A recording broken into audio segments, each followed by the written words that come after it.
I had that song stuck in my head earlier today. All I know is I just see a couple of good-looking guys looking right back at me. I'm going like, when's the fan mail going to start coming? Right? You would think. You know. Uh, wow, welcome to the Midnight Society. I'm in space. Uh, hey Echo, welcome. Vanessa, hello. T Betty, hello. Al Lucard, thank you for coming in. That guy. Jeez. Oh, that guy, yeah, that guy has some fangs on him. I'm telling you. It does. You gotta watch out. What are you gonna do one of these days when your wife makes you drink holy water by mistake? Uh-oh. I certainly I hope that's not what's in here. Otherwise I'm in trouble. You better be treating her nice, really, really nice all the time, because you never know. She might slip in that holy water. She might. Hello again, Vanessa and T Betty. Welcome. Yeah, we are nearing the tipping point. Hi, June. Welcome. We are approaching the tipping point into our Friday the 13th series. This is film number 5 out of 11. Next week we'll be in B6, and we'll be on the downslide. I don't know about you, Al, but I've been enjoying the hell out of this. Me too, man. I'm really getting a new appreciation for these movies. Yeah. By doing this, I really am. And they're way more than people think they are. Like all of them. Yeah. It's shocking. Yeah. It's just been really interesting to see all the dynamics around it, from the filmmakers to the cast and the crew. I mean, there's some similar themes in all these movies. We'll touch upon a little later. Hi, Katie. Hopefully you're doing well. There's been a lot of interesting aspects about this movie. Like you said, it's sort of new to me as well. I'm appreciating the movies a lot more. Yeah. It isn't just slash and dash and run. Yeah. No, there's definitely some thought even put into the bad ones. You know what I mean? There's way more to it than everybody gives it credit for. Yeah, I mean, I definitely think that as far as the slasher goes, I mean, right now I can tell you right without a doubt, and this might spark up some people, but that's just how I'm calling it. But right now, I definitely can say that I'm enjoying this a lot more. This is a better franchise than Halloween is for me.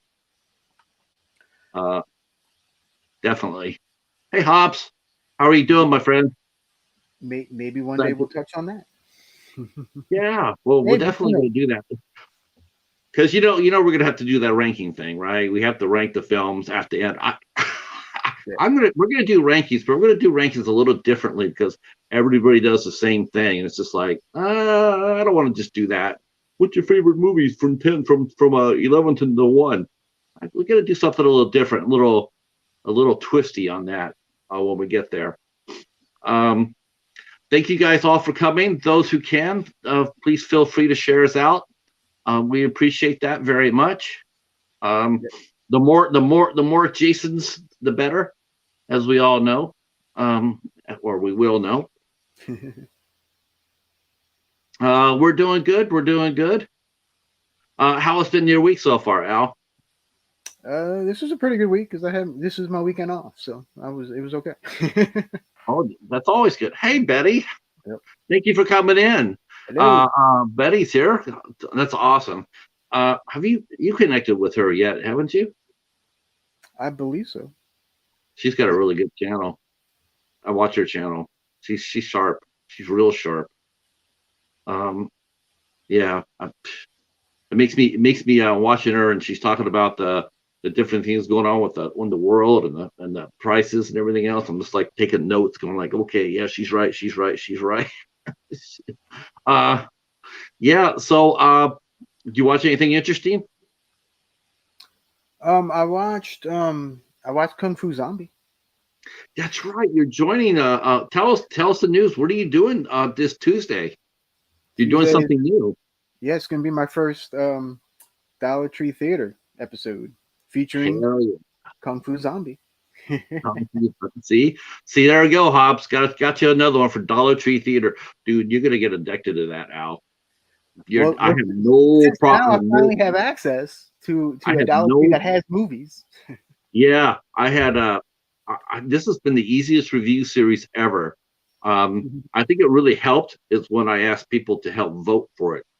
Yeah. Though this week was really this week was really tough because I grabbed two movies from last week. I grabbed Dragon Wasp and The Killers Within. I presented them like these are two perfect Dollar Tree movies. I said, here we go. We're gonna vote for this. And they had Cheetah's Choice. It's not even close. It's not even close. Now I have to pick. I have to have Paladin pick the movie because nobody wanted to see a Dragon Wasp but Charles. Thank you, Charles Cochran. And nobody wanted to see Killers Within. Hmm. So I have to after a week from Tuesday. I have to me and the Cheetah. We have to pick the movie, and we don't know what we're gonna watch. Dollar Nice. Tree Theater is hell of a lot of fun. It's a great series. It's fun to do. You just stock up on the movies, and That's you what I stock do. up on the movies, and just have like a stack. You could do what I'm doing. You can let your audience pick it for you. Put a poll up if you don't know which movie that you want to watch.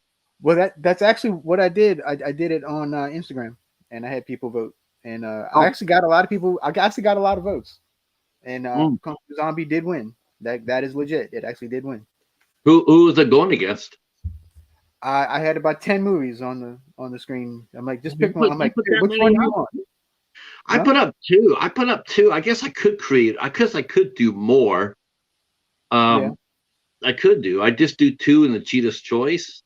Would you put 10 and the Bat's Choice, or yeah, Drac? yeah, I could. Yeah, okay. Fang's choice. Yeah, Yeah, put Fangs out there. The Bat's Choice. Fang's choice. There you go. Which movie shall we put to the stake this week? You But should, it's too bad they don't have them, but you could do it for fun. But you should put some Hammer films up there. yeah. Hey, Make make you never know. make, make I'll it all make it all Dracula theme. Which movie gets the stake this week? there you go. Yeah, uh, yeah, yeah, one way to do it.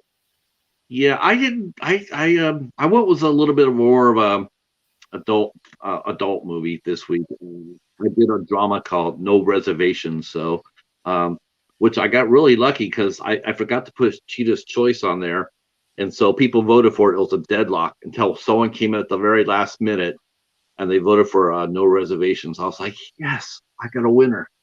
Um, See, Echo saying he came across a few movies at a dollar store. Got to pick up which ones I review. Yeah, not only do that, Echo, but build up a little supply. That's the key to doing Dollar Tree theater. You gotta grab like 8 or 9 movies and put them aside. Yeah. Yeah. Well, I think what I did was I put any movie that I got for $1.25 downward, I slid into Dollar Tree theater, which enables me to do a lot of Oh, my live. you want to see it? Where is it? Yeah, I can show it to you.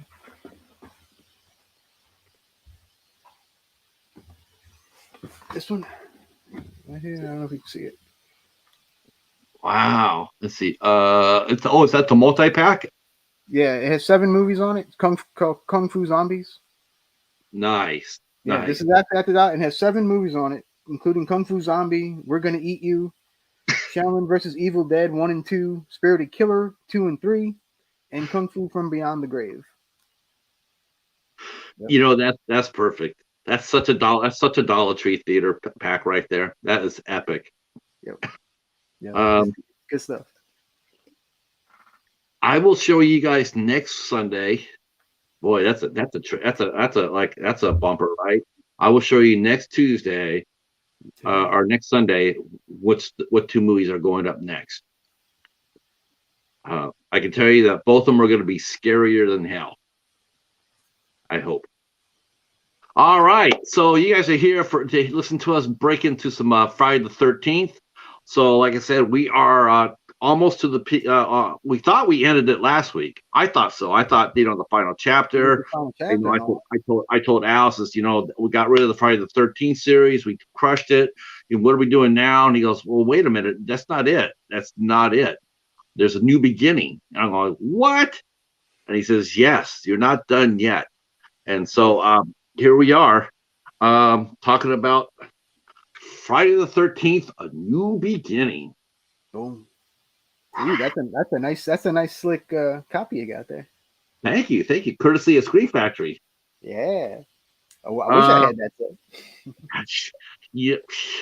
I'm really excited for this. I know this is the one movie, I think the only other movie that gets heat from the series, if I'm not mistaken, in terms of heat. I know a couple of them do get heat, but I think other than One of them. Jason Goes to Hell, I think that this is probably like the second most divisive as far as the films go.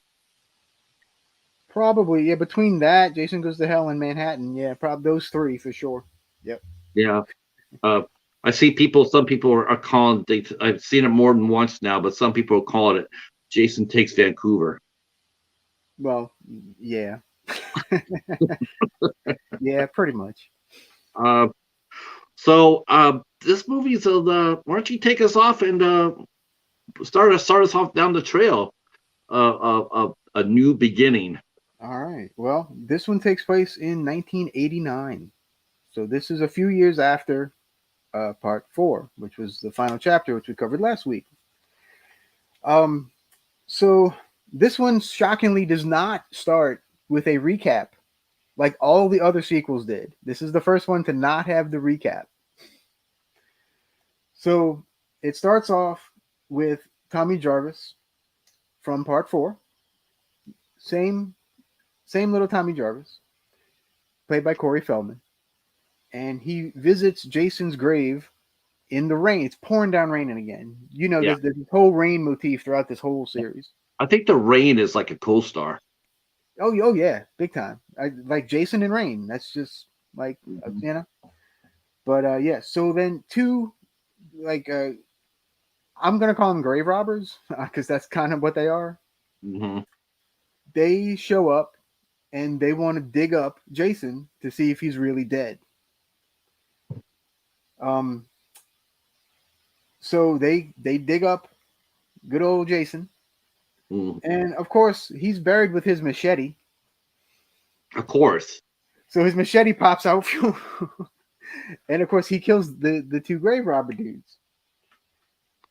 And then he hops out of the grave. He looks over. He sees little Tommy Jarvis in his raincoat. Yeah, bright yellow raincoat. Bright yellow raincoat. Reminds me of Georgie in It, by the way. Yeah. And so he's sitting there in the rain and it's pouring in his face. And then Jason starts walking toward him. And then he goes back with the machete, goes phoom. And then it cuts to older Tommy in a van on his way to Pinehurst, which is the Unger Institute of Mental Health. So he's going to a mental health facility. And boom, opening credits start. So that's all we know so far. Yeah. So what did you think of that opening? Well, I thought you definitely had a feeling that right away you sort of knew that it was a dream. It was their way of tossing it back for a flashback because it showed Tommy at the same age, and you just know that he was sitting there watching that, and seeing two people dig up a grave like that would just be sort of like, it would be really unusual, and he's just he's just terrified, and he has so many bad experiences, as far as dreaming about this. He saw those people die and whatnot. So I'm not surprised. I wasn't surprised by the start. It was, I knew it was a dream sequence, but it was done very well. And quite honestly, I mean, he's dead. Why would you bother digging him up? Right? It's just like I was just like, that's so weird. It was a weird start to it. Yeah. Um, and I thought it was effective though, and it established the fact that he had been terrified for these dreams for what 8 or 9 years now. Because Right. I think he's supposed to be like 19 or 20 in the movie. Something So like that. Yeah. because he was 12 when it happened, so I think it was like 7 years because he was 19 or 20, and Yeah. yeah, He's got. and he'd been through different hospitals too. Hi, Yeah. Jamie. Hi, Paul. So, Paul, to answer that question, neither. I got my name from the son of Dracula because I am the son of Dracula. Yeah, he could be the son of Herman, but it's just, Apparently, I'm a younger clone. I'm a younger clone of you. oh, uh, oh my gosh, that's so funny. Uh, all right, yeah, they a little couple of trivia though is that they actually filmed that. Well, Corey Feldman was because they wanted him to come back to play Tommy, Right. and unfortunately, by that time his star started to rise, and he was doing Goonies when they did this. So they made they went and they shot that sequence like in a weekend, in Corey Feldman's yard in his house. That was actually at his house in his house's backyard, and they Oh, filmed I that thought it was his scene. neighbor's house. Yeah, something like that. Yeah, His house or his yeah. neighbor's house, something like that. Yeah. So that was it was cool, and and you could definitely see how Corey Feldman, because I thought he did a really nice job as portraying the fright. I mean, he definitely Yeah. looked scared. He definitely looked scared in that. I thought it was really great. Um, and then when they brought, when he woke up and we see that he's an adult now, um, he just felt really sorry for him. That's the first thing I thought of when he woke up after that dream was I feel really bad. Yeah. Welcome, Paul. Glad you're here. Um, and then and he's in the back of the ambulance. Um, and the two people are driving it. One guy sitting there with a porn mag, and he's sitting there opening it up so that Tommy could see it. Um, and it's just they didn't have any compassion or care for him. They were just dropping him off, and that was it. So even though it was a dream sequence, the two grave robbers are counted in the kill count, by the way. Really? And I'm gonna give you the full kill count when we're done Yeah, yeah. because I got it all written down, ready to go. Uh, um, so they get to the facility, and it looks like it was really unusual because you were expecting to see a fence of some sort, or it was like a minimum security facility. It was just like there was, if you wanted to walk off the property, no one's going to stop you.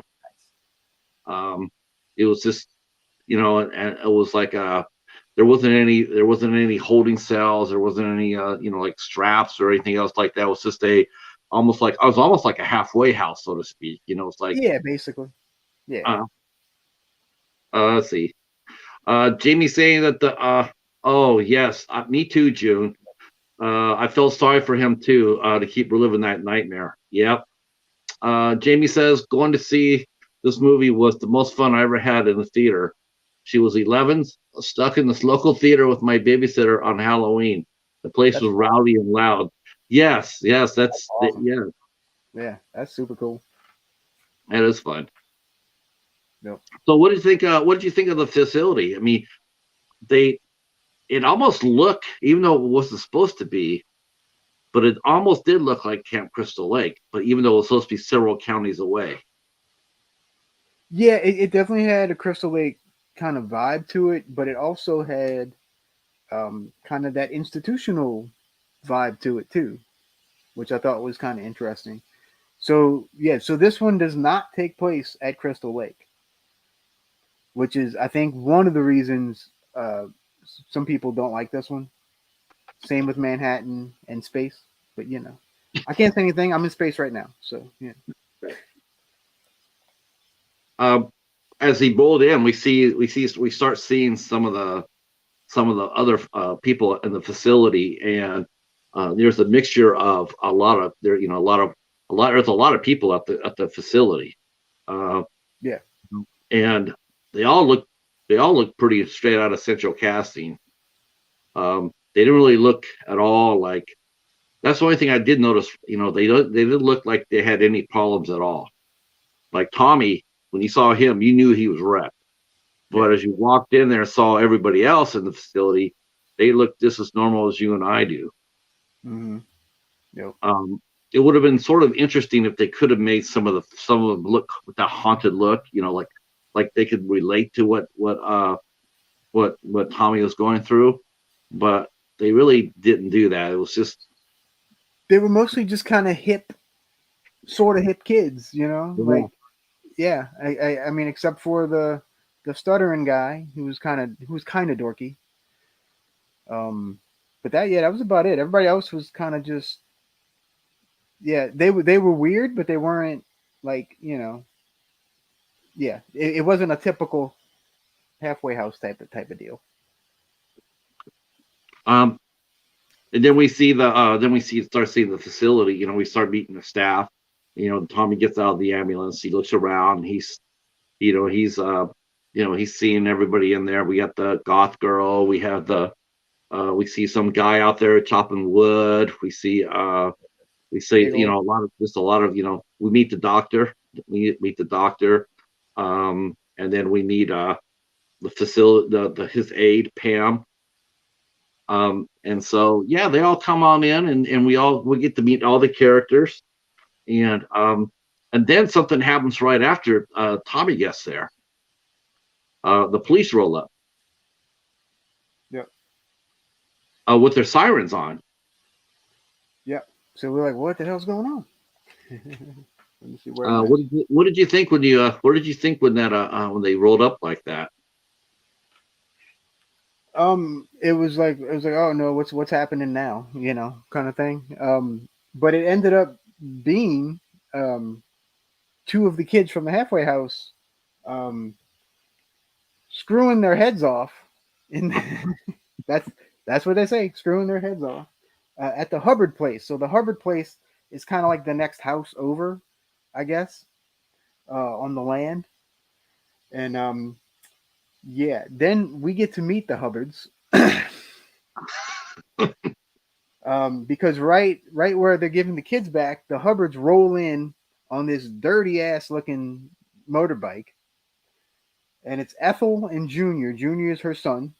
Junior's this big old fat, like nasty looking dude, and Ethel, of course, is this little bitty Spitfire. Right. And she's one of those that's always complaining, and she's not about to let these little bastards on her farm. Is what she says. Yeah. June saying Mama Hubbard was a real winner. Yeah, Mama Hubbard. Yep. Yep. Yeah, that was. Yeah, they caught the two kids, and that reminded me of part two. Remember when on part two where they were told not to go to the other side, to the Camp Crystal Lake. They're going supposed to go to the other place, and they did it anyway, and they got caught. It sort of it was a throwback to the second movie. And then we meet these two, and they're just a couple of young struck kids, and but the cops were treating it pretty seriously. They're had the sirens coming on and everything else. It's sort of like, uh-oh, what's going on here? And then we find out it's just the kids, and they're just being silly. Yep. And so the cops leave, and and of course, they take Tommy up and to show him his room, and that's where we meet. I believe his name was Reggie. Yep. Yep. Xavier Ross. He'd been in a lot of things. He got into a lot of. He was actually a pretty busy actor at that time period too. Oh yeah, and still is. He actually still shows up and stuff, and he looks the same. He's older, but he looks exactly the same, just a little bit taller, a little bit bigger. Yeah, he does. He didn't age at all, did he? No. No, he really didn't. It's pretty funny. Um, so those two bond over the most unlikely of things. As Tommy's getting inside, he's getting inside his room. All of a sudden, he gets spooked because he keeps imagining Jason. Even when he's wake, even in his waking, he sees he hallucinates seeing Jason Voorhees, Yep. and he has to take medication to help suppress those memories. Like he in daylight, wide awake, he's seeing Jason, and he's trying to like close his eyes. He's trying to just not see that vision anymore, and he's taking a bunch of medication for it. And then as he's doing this, there comes this kid comes in there wearing a mask.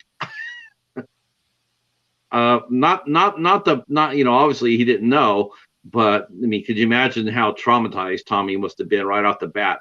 He's not even there at the facility more than an hour, and all of a sudden he's getting scared shitless already. Yep. So I thought that was really cool. I thought how they interacted was cool. And then Tommy went ahead and he showed up his own mask. I thought that was interesting that they allowed him to keep the mask. I mean, I was like, wow, okay, that's different.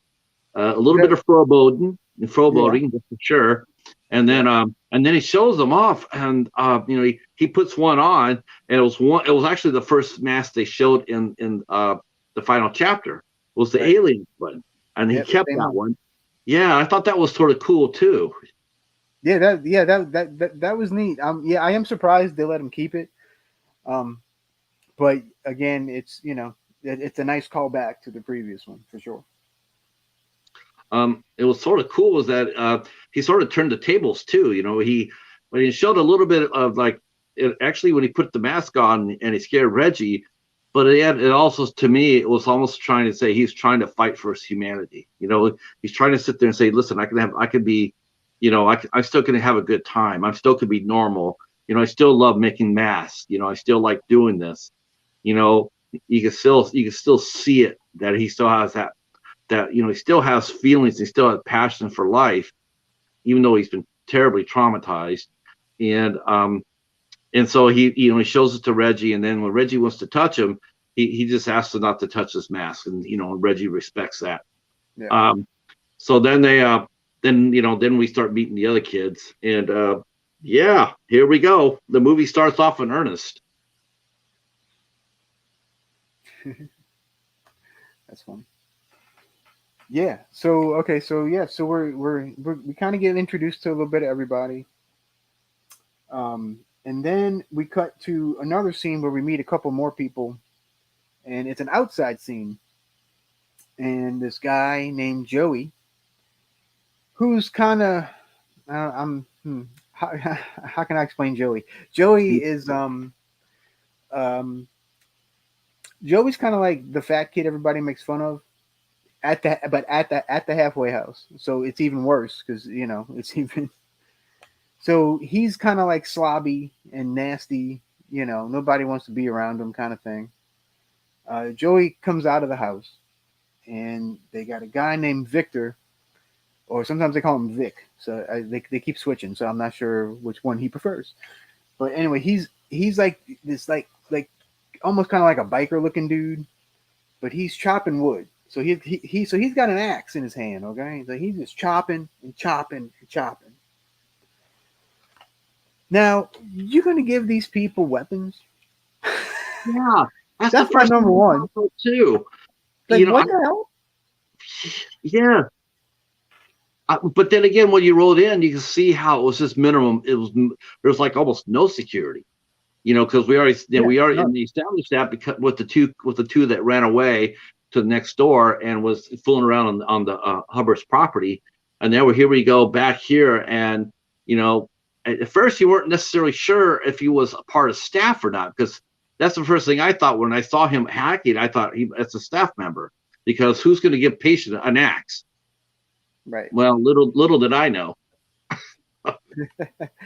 Me too. I was like, okay, sure. So let's see, what part do we go to first? Let's see. Mr. Bone says Vic doesn't like candy bars. No, Vic does not like candy bars, which we're going to get to right now. Okay, so Joey goes over and he tries to help the girls who are putting up like the bed sheets. They're like hanging up the sheets, and they're like, just go away, Joey. You know, blah blah blah. Just let us be. He makes a mess. He gets chocolate on the clean towels and stuff, and yeah, it's real bad. So then he goes up to Vic, who's still chopping the wood. He's just going to town over there in the corner, and he offers Vic a candy bar, and Vic tries to blow him off. He's like go away, yeah, and he's boom boom boom, and just Joey just keeps pestering the crap out of him. So as Joey's walking away, Vic takes the axe that he's chopping the wood with and gets Joey right in the back. Boom. So Yeah, that was surprising. yeah, I mean it kind of came out of nowhere. I mean you could tell Vic was not all there, I guess. Right. Like he was in another zone for sure.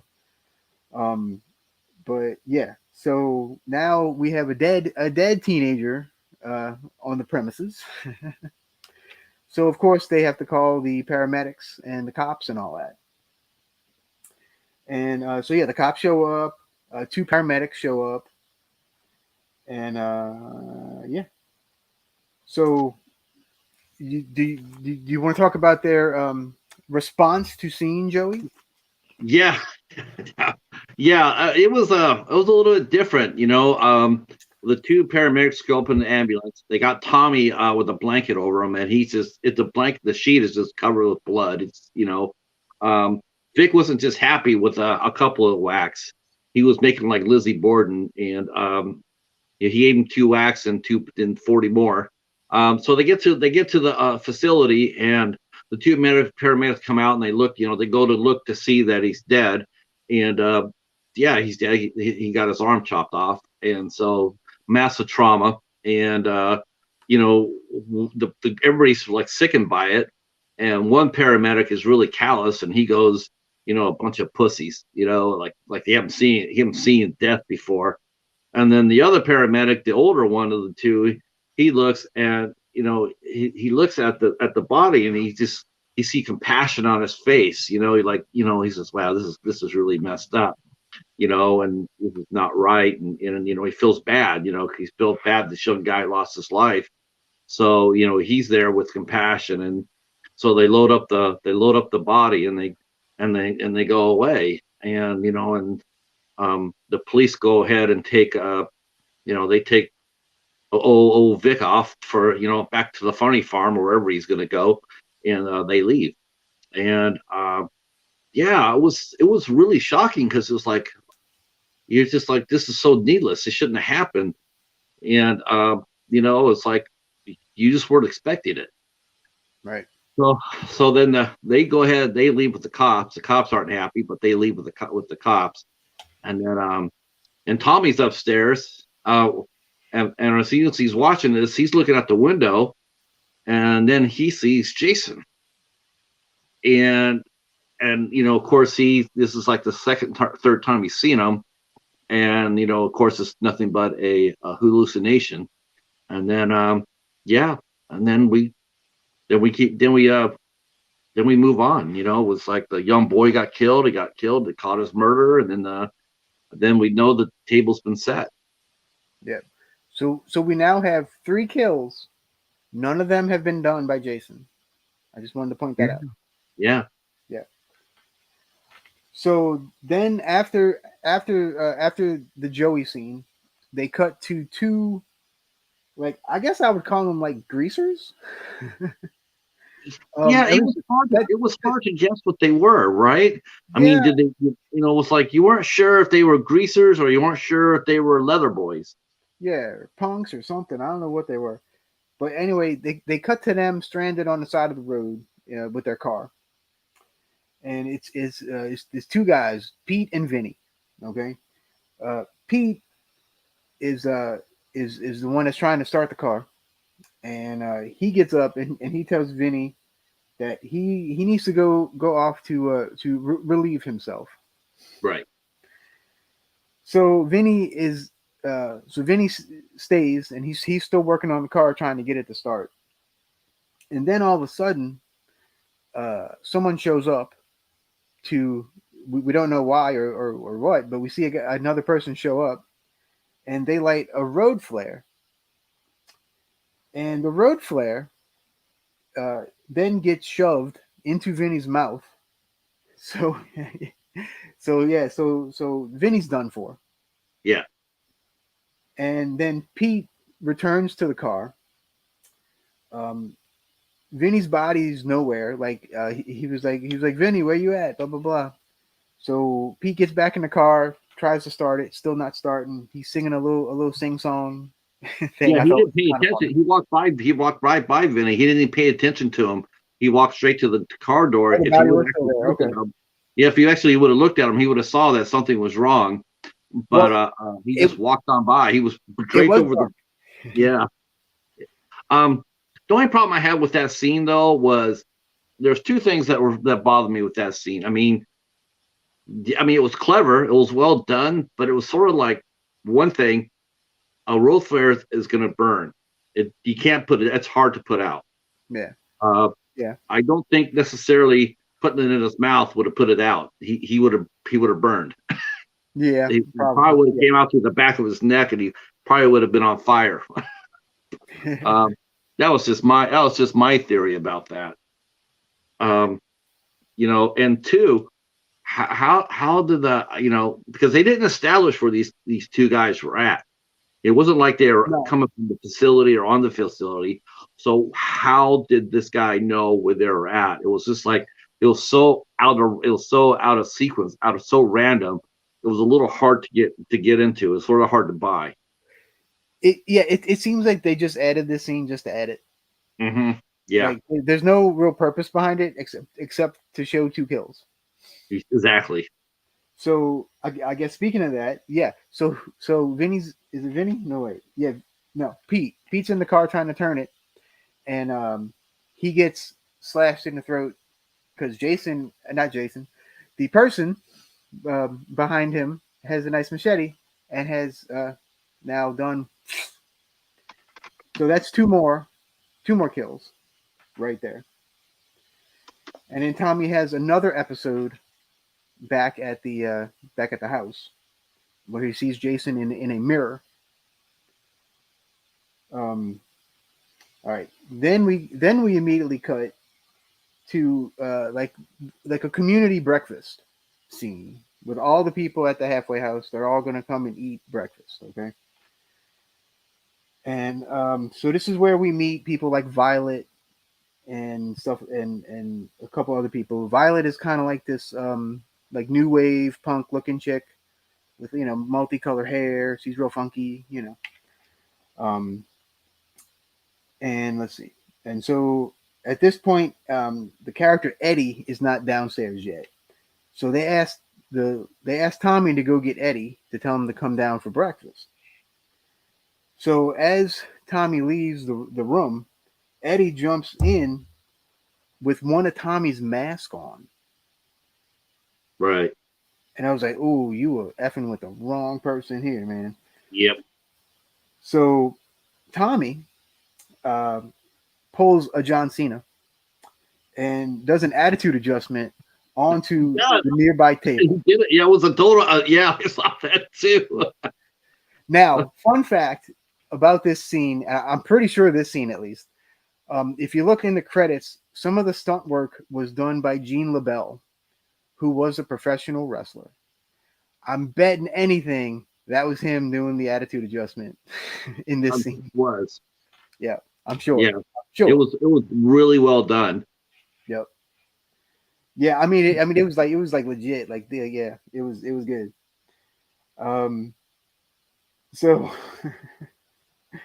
So what did you think about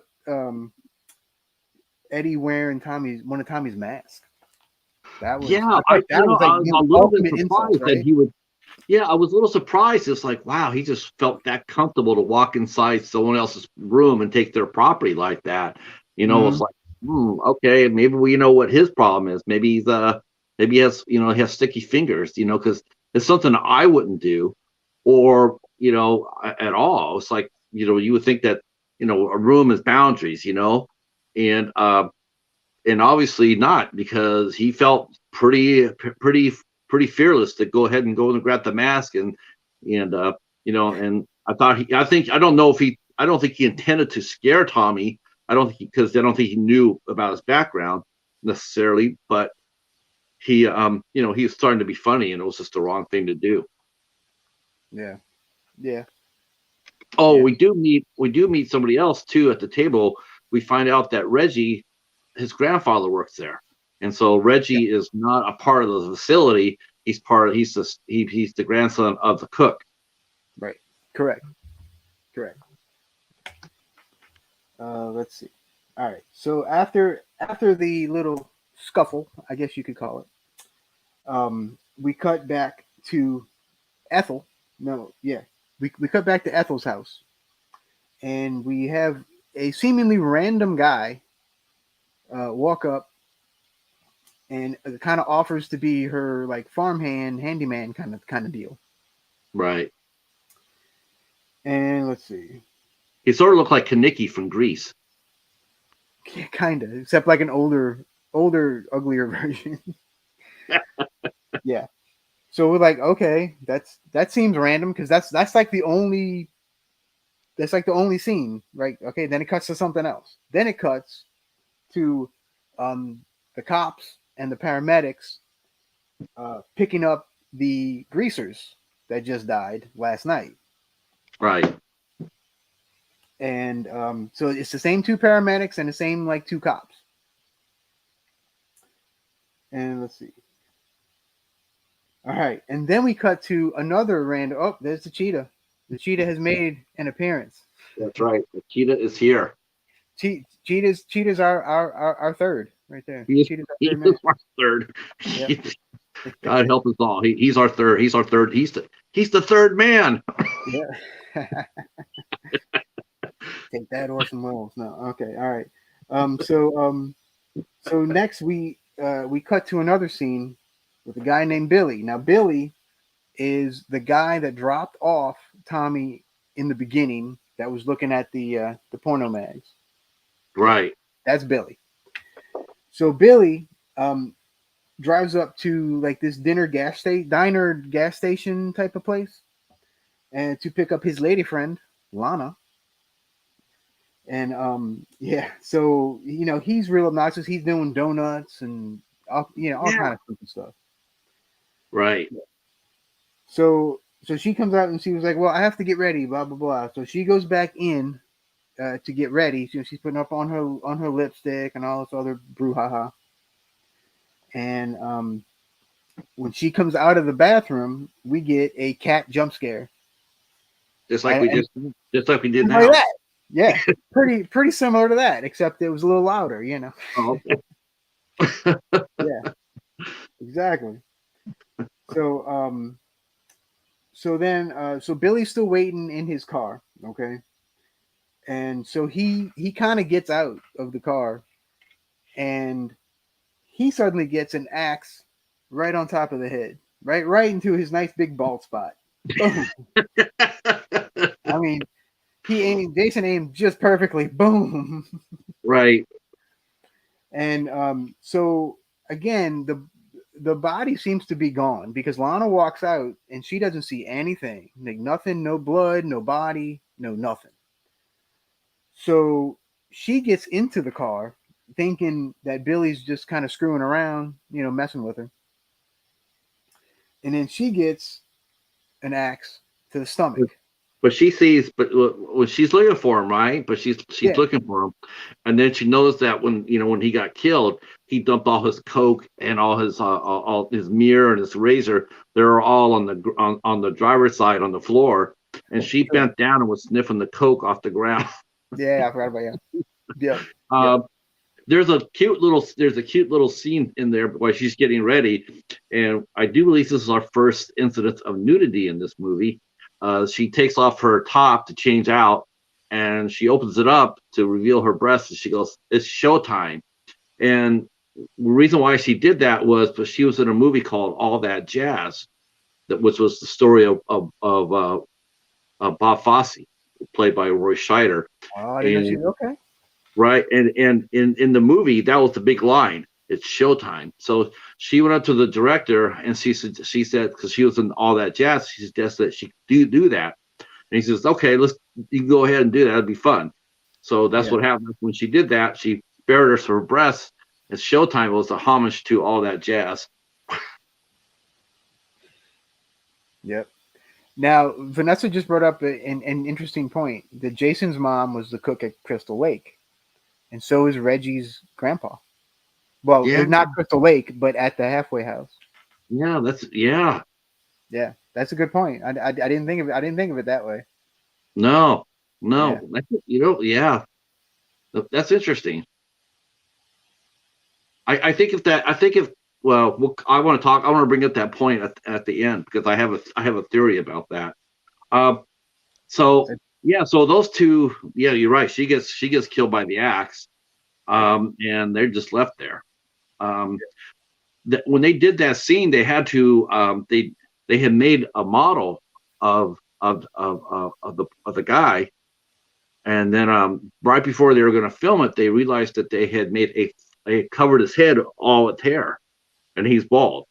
So Right. they had to go back and take that bald. They had him create the bald spot, and then the gentleman who played Tom, who played Jason, he was the one that threw the axe down, and they said that even though he's a hardcore stunt man, he said that was a really hard scene for him to do because I mean he's hitting the guy dead on the head, and it just felt really real for him, too uncomfortably real, and he got nauseated. Yeah. Yeah, because when you're doing stunts, you're usually doing near misses and stuff, or doing it Right. real light, or yeah.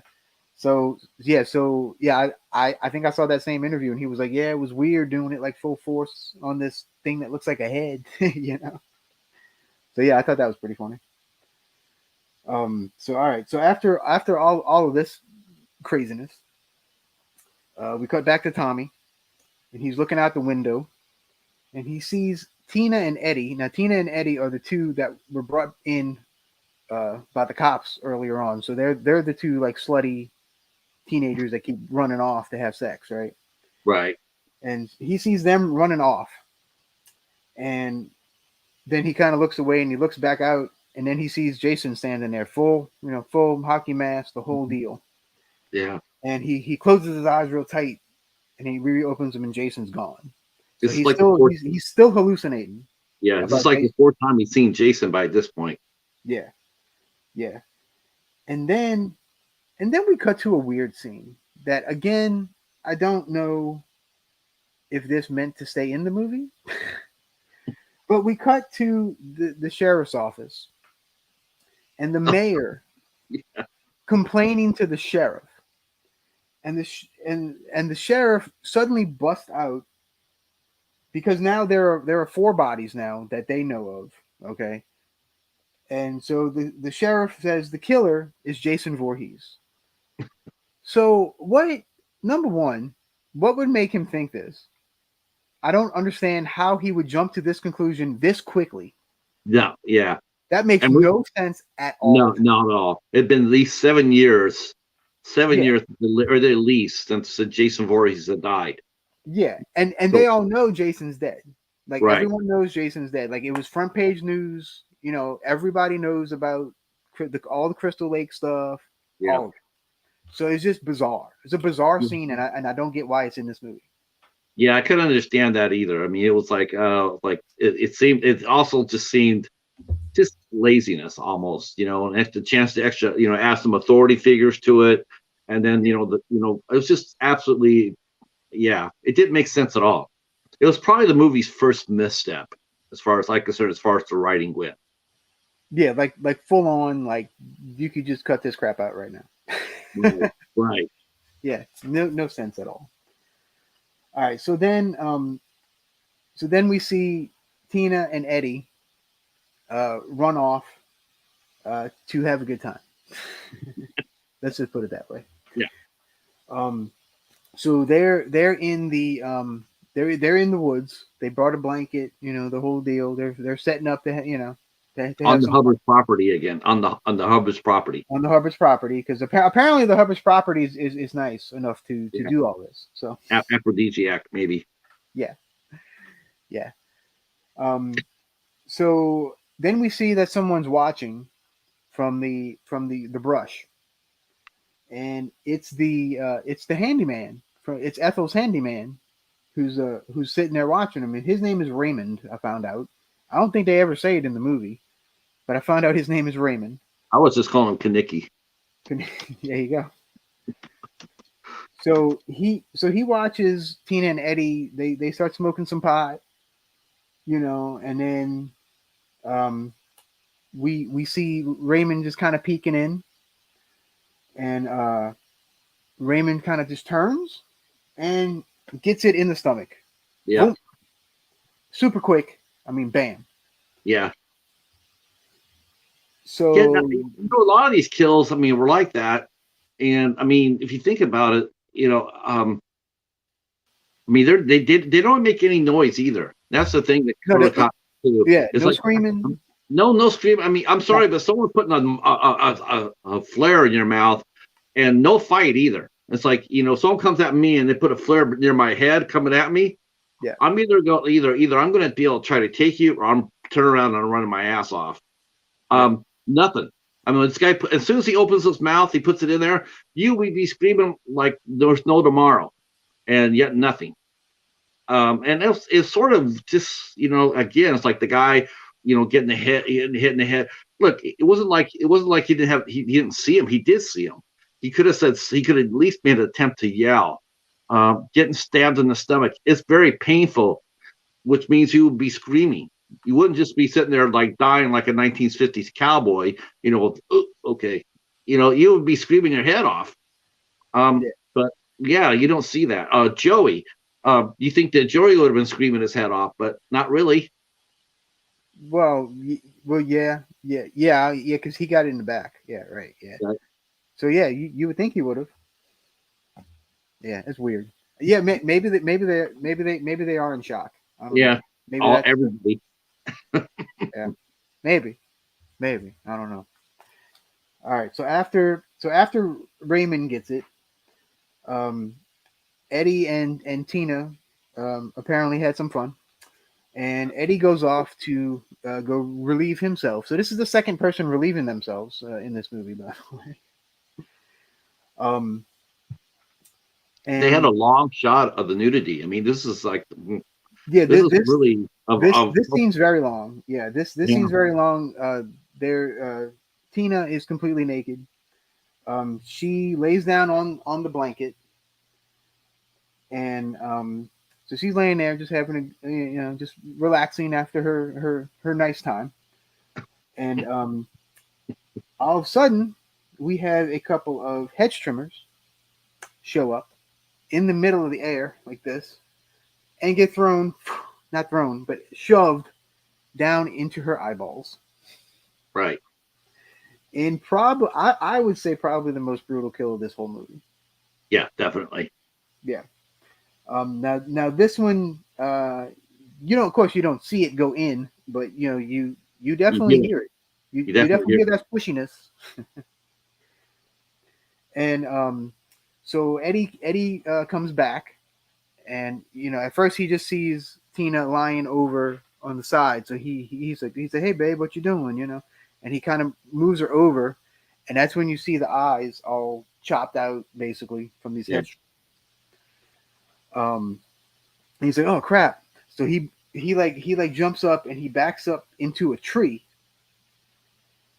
And all of a sudden this like leather strap flies around the tree, holds him like by the he holds him by the eyes, right? I think it was over the eyes. Yeah, over the eyes. There's a lot of eye stuff in this movie. This was a very I'll give you one thing too. This was a very inventive kill. Yeah. So the leather's around his eyes and around the tree. So it's like holding him back like this. And then Jason takes a piece of tree, ties it up into the leather strap, and starts twisting. So it keeps getting tighter and tighter and tighter until it like just just completely crushes his skull. Yeah, it was brutal. I mean, it was Yeah, inventive though, it, and it was. and it sort of Now, establishes it did it wasn't Jason, but at the same time you're thinking he could be Jason in a sense because he's exhibiting some powerful he's strong. yeah, I about to say He's this guy has to be like a freaking Schwarzenegger or something, like, because I mean, yeah, that's got to be tough to do. I was thinking that too. I was like, damn, that's crazy. Larry says it best: "Don't pee in the woods." don't be in the woods alone. Yeah, pretty much. I mean, yeah. So yeah, that was definitely something. This is probably the most famous scene of the movie, I would say. Um, like, this is kind of the scene everybody talks about. At least in my eyes, this is the scene that really stands out.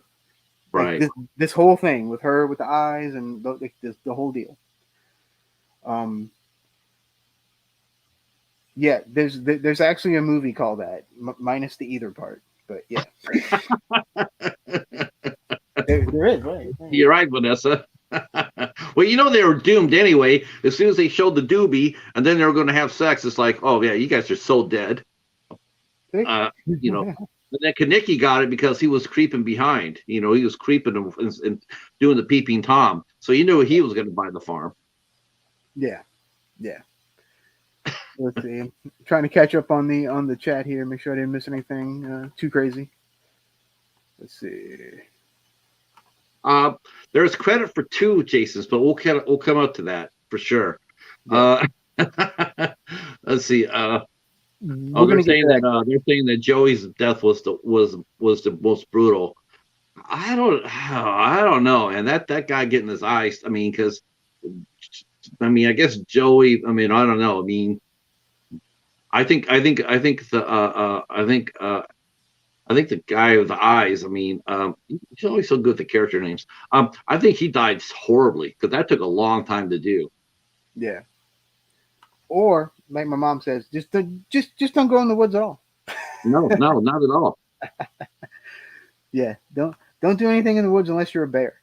There you Right. go. And even then, if you're a rabbit, don't be by a bear. Yeah. All right. I think we're caught up. On most of the stuff here. All right. So, so after this scene, we cut back to the halfway house. And so now we really get to meet Pam, who is the assistant director of this whole operation. Yeah, we really haven't met her yet too much at this point. Yeah, we see her, we're kind of introduced to her, but we don't really know too much about her. So Pam decides to take Reggie to see his brother, Demon, and she invites Tommy to come along with them. So at first Tommy's like, yeah, whatever, and they're like, oh, come on, blah blah blah. So Tommy ends up going with them to go see Reggie's brother. So they go to Reggie's brother, who apparently lives in a van down by the river. Nice.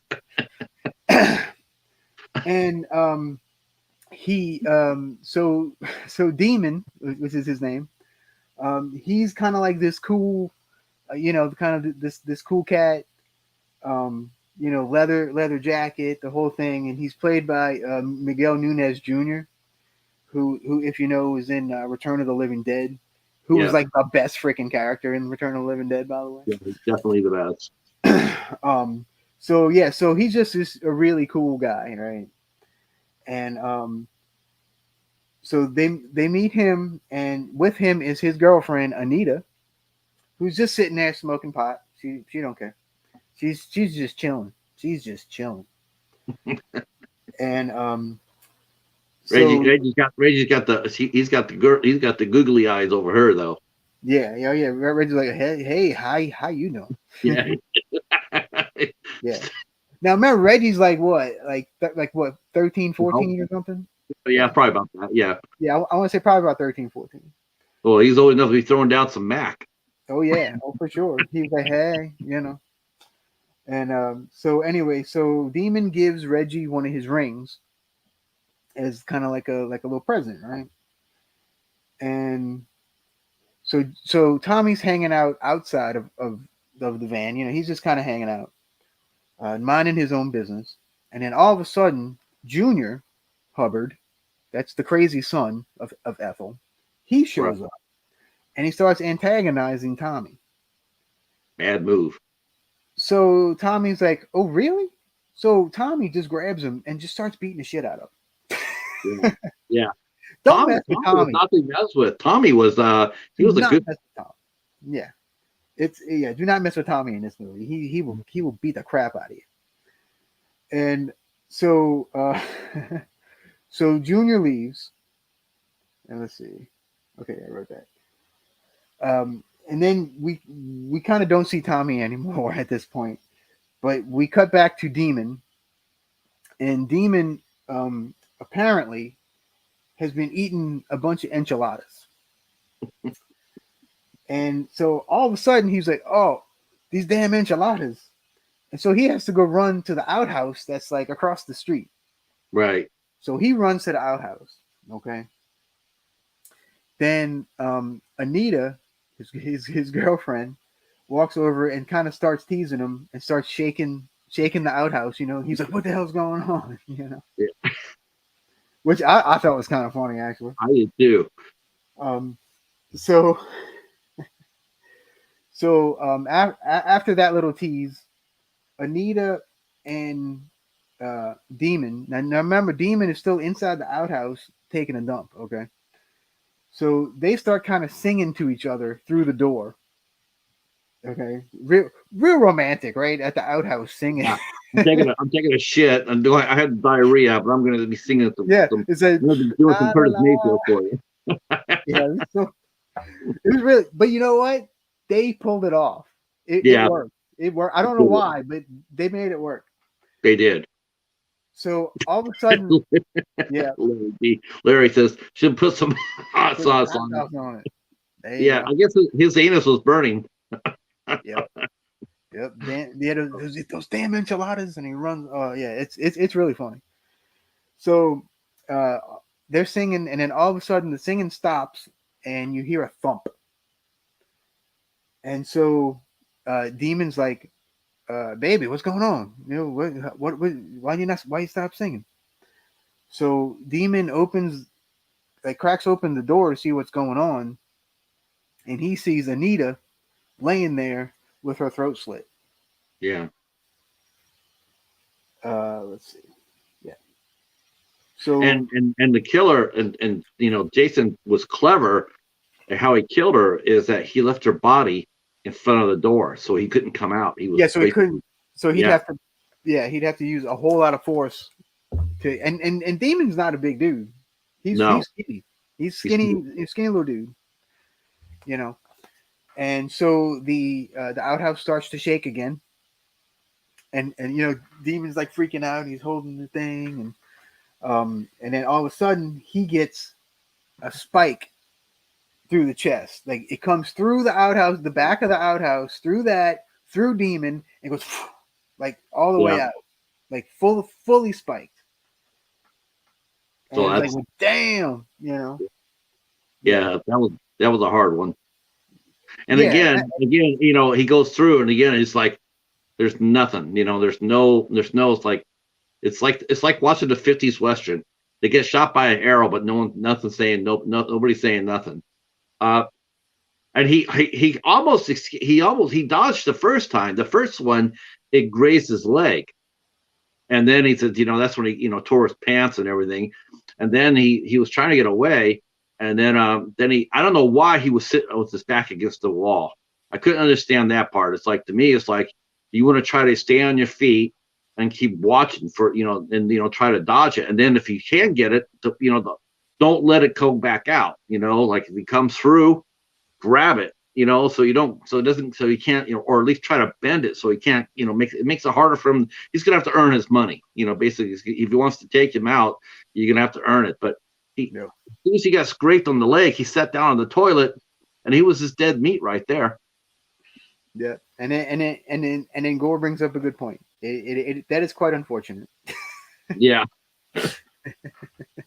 yeah, yeah, yeah. He didn't wipe his ass. You're No, right. no, No, he got no. up. He pulled his pants up when he quit hearing the singing, and yeah, I mean, so he died. He died with shit in his pants. Mm, yep. Those Poor damn guy. enchiladas. Those damn enchiladas. So all right. So now Pam and Reggie get back to Pinehurst. She drives them back. And there are some people missing when they show up, and so uh, she leaves a guy named Jake in charge. Jake is kind of like the nerdy guy, and he has a bad stuttering problem, which I identified with because when I was little, I also had a stuttering problem. I still do, but it's much less than it was when I was a kid. So I actually felt for Jake a little bit on a personal level. Sure. um, but okay, let's see. So yeah, so Jake is left in charge while Pam goes to look for the missing people. Um, now we cut to Junior. Yeah, there's a lot of Hold on cuts. right there. Because speaking of all this bathroom, I got to take a bath. Hold on. There you go. The demon has inspired the cheetah. Damn There you demon. go. Yeah. So what do you guys think up until this point?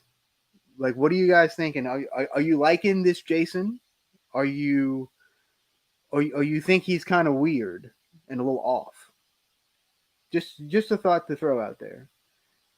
Don't spoil anything for the people who haven't seen it. Let's see. Let me get back to the chat here. All right. Start. Let's see. If a tree falls in the woods, does it make a sound? Jason makes sure. Yeah, you're right. Jason would make sure it would. You're right. Jason would have to retire. Let's see. He gets a kick out of killing bears. Yeah, I would think killing bears and killing people are two different types of feelings. I would imagine.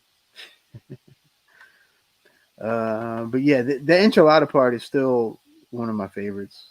Um, it's probably the funniest. It's the funniest part of this movie for sure. And I agree. The ooh baby thing between the two of them singing was just great, man. I dug it, and they were both good. They were both good singers too. Let's see. TP to deliver to 10 Outhouse once a month.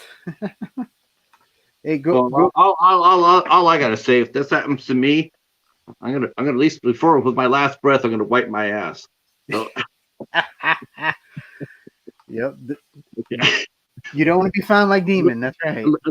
Yeah, a little prop from your boys from here in the Midnight Society. Boom. All right. So Star Lord is liking this. I asked them if they were liking this Jason or what. What's going on? I think June they're says, everybody's digging it. June says he's too thin. And you know what? I actually have to agree. Like Jason lost a lot of weight for this movie. Yes, yes, Yeah. yeah. We'll talk about that for sure, for sure. Yeah, we talked about that before the show went on, and we'll talk about it for sure afterwards because that is something. But okay, so Vanessa brings up a good point here too. You really don't see Jason that much in this one. Not really. Not a lot of cutaways too. You know, A for the lot of kills cuts. for the kills for as many as they have, they're not very graphic. You know, we see a lot of like this, and then they do the cutaway. You know, and it was like it's all. I mean, they were more open with the nudity than they were with the kills. Yeah. Yeah. Yeah, the guy in part two was kind of skinny too, huh? Yeah. I don't know. I Yeah, don't know. This Warren guy Gillette, seems skinnier. Warrington Gillette. Yeah, Yeah. True. True. I forgot he was kind of skinny in two. Yeah. I forgot about that. All right, let's see where we're at. Okay. So now so Pam leaves to go check on to see where all the other kids are. So Junior goes back home to Ethel. He's all beat up from Tommy. yep. And he's riding around and he's causing a ruckus. He's making all kind of noise. He's doing donuts, freaking out, right? And then all of a sudden, Junior gets beheaded with it. Would look like to me was a meat cleaver. It was very quick, but it was like boom, and just boom, his head comes completely clean off. Right. Um, so I mean, yeah, you got the speed of the motorcycle and whatnot, and then the power, I guess, I, of Jason. I was actually expecting him to have a wire, like a garrote, because if Right. you're a person, if you're a person, and if you hit somebody like that, he would have broke his shoulder. He would have broke his collarbone. He would have, at the very least, he would have dislocated his arm. There's no way you're going to swing a cleaver against someone moving that fast, because and even then, it's just like it was sort of like, okay, you're pushing it now. As far as that goes, as far as that kill goes, you're pushing it, because it's like there's just no way even a guy Jason's size, is going to be able to stand there and do that without getting seriously fucked up in return. I Yeah. mean, if he would have set a garrote there, or like a piano wire, or some kind of, anything like that, that would have been more. It would have been more believable. This was the least believable kill of the movie for me. This is the Yeah. only one. This is the only one that I had trouble with. Huh, apparently, the actor that plays Junior is in 13 Fanboy, Oh, and okay, and he's skinny now. Interesting. all right. That's cool. Yeah, yeah. Jason is the ultimate power walker. Like, yeah, like you're not going to beat him in a power walking No, contest. power walk, No. Jason. Yep. Number one. He'll No he'll, question. he'll he would outwalk Michael Myers. He'll walk Michael Myers down. You think you're fast? I think so. Hold my axe. hold this machete. There Yeah, hold my. you go. So then we cut to Ethel making a stew. Mm-hmm. And Um, thank God we don't see what's really in this stew. I really didn't. I'm really yeah, glad they didn't show that. yeah. I'm glad there was no close up. She just keeps making that stew, and she keeps yelling out to Junior to stop making the ruckus. So of course Junior stops because he's now dead. Um, Yeah, he's and dead quiet. so Ethel's just like, he finally shut up, kind of thing. And Ethel's this little spitfire. She's cursing every other word, the whole thing. She's actually a freaking hilarious character. He I is. I, I actually loved Ethel. I thought Ethel was great. Yeah, she was funny as hell. And so she's just making her stew, and then literally out of nowhere, the meat. I assume it's the same meat cleaver that got Junior. Yeah, Flies through the kitchen window and gets Ethel right in the face. And it happens in like a millisecond. It's like boom. And so yeah, so poor Ethel's gone. yep. So yeah. So I'm not going to tell you what number this is yet, but if you've noticed, everybody's dying in like twos. Yeah, that's right. And You it's saw that very quick. too. It's very quick in succession too. It's really like boom, boom, like twos and threes. Yeah, Yeah, you picked up on that too. I did. I did. Um, which is a little different than before. So anyway, so now we cut back to Pam, and her truck that she's driving conks out. Right. So I guess it's sort of like I guess the greasers in the beginning were kind of foreshadowing this. Maybe I don't know. That's just a thought. Maybe I don't know. So anyway, so that conks out, and so she gets out and starts walking. So now we cut back to the halfway house, where Robin and Jake are sitting there watching a movie. Now, the movie that they're watching was pretty interesting. They're watching A Place in the Sun, which, if you don't know, A Place in the Sun has a character that drowns in the lake. So if you know about Jason, Jason drowned in a lake. Right. So it's a nice little tie in to the series, I thought. I thought that, and also when they rolled the final credits, we found out that it was a Paramount picture as well. Yes, yes, which is of course we're in the Paramount years of the Friday the 13th saga Right. now. So far, all of them have been put out by Paramount. Well, that stays until number 9, but we'll get to that later. Let's see. So yeah, so they're watching A Place in the Sun. Jake, the stuttering nerd, kind of makes a move onto Robin. Robin just kind of laughs it off, and so of course that upsets Jake, and Jake runs off. Right. Now we cut to, guess what's happening again? It's pouring down, raining. Yes, that's right. Yeah, starts raining. Yes. Starts raining, starts pouring, cats and dogs again. Yep. So Jake goes upstairs to go talk to Violet, who's like the new wave punk chick, and she kind of blows him off too, but she's busy doing like a dance routine. She's doing this whole little like like the robot kind of thing. Yeah, she was really good. She was, and apparently the actress still gets compliments on this little thing she put together. She can still do it too. She can. She demonstrated it, and yeah. So that was kind of cool.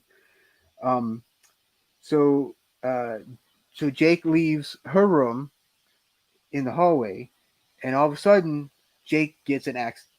Jake gets a cleaver to the head, boom, right in the middle. So meat cleaver again. So this is at least the third meat cleaver that I know of, that I remember at least. And yeah, so that happens. Nobody hears it apparently. Nobody hears it. Nobody hears it. Of course, Violet's playing loud music, so yeah, she's not going to hear it. But nobody downstairs hears it either. This is upstairs, right, of the halfway house. So yeah, so I thought that was interesting that nobody heard this. I mean, granted, yeah, he didn't yell or nothing either, but you know, I guess the cleaver went right into his brain, so I can see him not yelling. Yeah, I can see that. Yeah, at least this one makes a little sense. So then we cut to we cut back to downstairs, and Reggie is asleep on the sofa.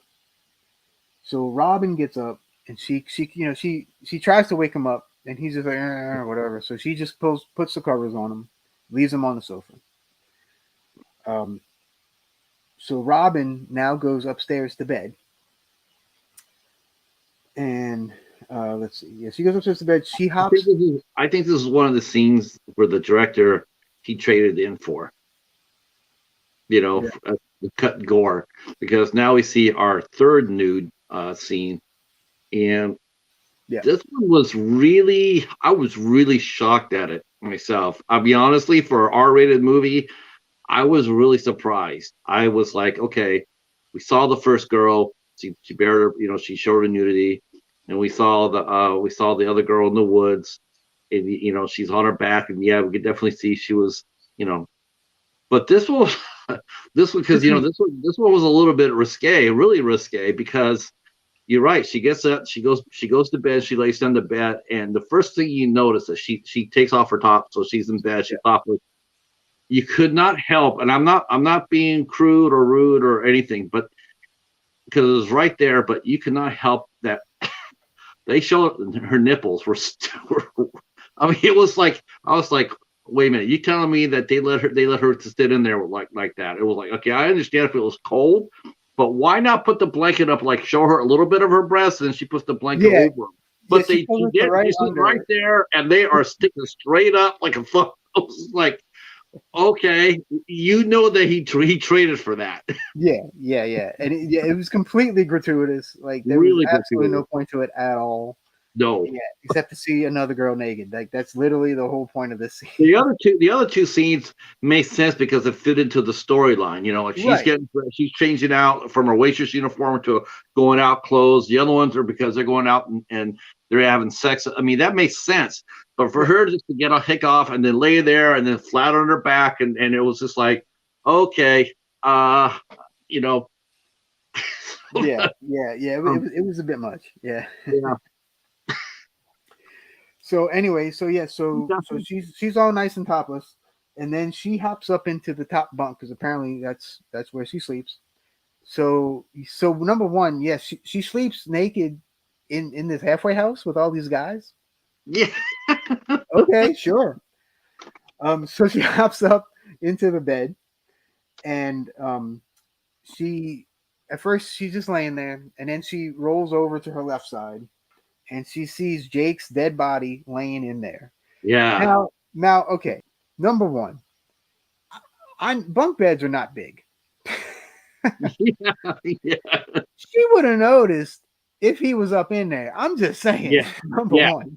Yeah, she definitely would have noticed that. It wasn't like a king size bunk bed, just like No. a single bunk bed, and yet Yeah. she's, yeah, So anyway, Jason grabs her by the head and gets her from underneath, because remember she's on the top bunk, and underneath with the machete. right. So again, this is yet another Kevin Bacon like kill in these movies. I think Yeah, they've done it in did they do it in 4? yeah. They did. This is the third one. Yeah, I think this. Yeah, I don't think they did it in 4, but they did it in 1, 2, Three. 3, and then this one. I think. Yeah. So yeah, it's Oh no, definitely no, a no, no. The kid who's walking on his hands. That was in part 4, wasn't it? that was. Yeah, I don't remember. No, that was 3. 3. Okay, that's where it happened. 3. Yeah, So that was 3. 1, 3, and 5. Yeah. So I thought, yeah, interesting. Interesting that it's the same type of kill. So let's see. So we cut back to Violet, who's dancing in her room. You know, she's popping and doing all kind of stuff. And then Jason enters her room. Okay, Yep. and she just kind of sees something happen, and she just kind of looks over, and then he's gone. Like you don't see him. She must have had a little bathroom. That's the only thing I could figure is that Something. it had Yeah. to be a bathroom because her room was just too small. If she turned around, she would have saw him.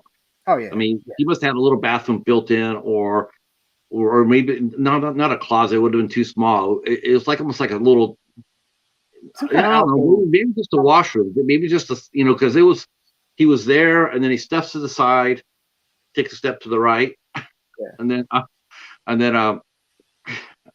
then she turns around, and then doesn't see anything, doesn't hear anything, and then he steps back in to the left, and then walks forward.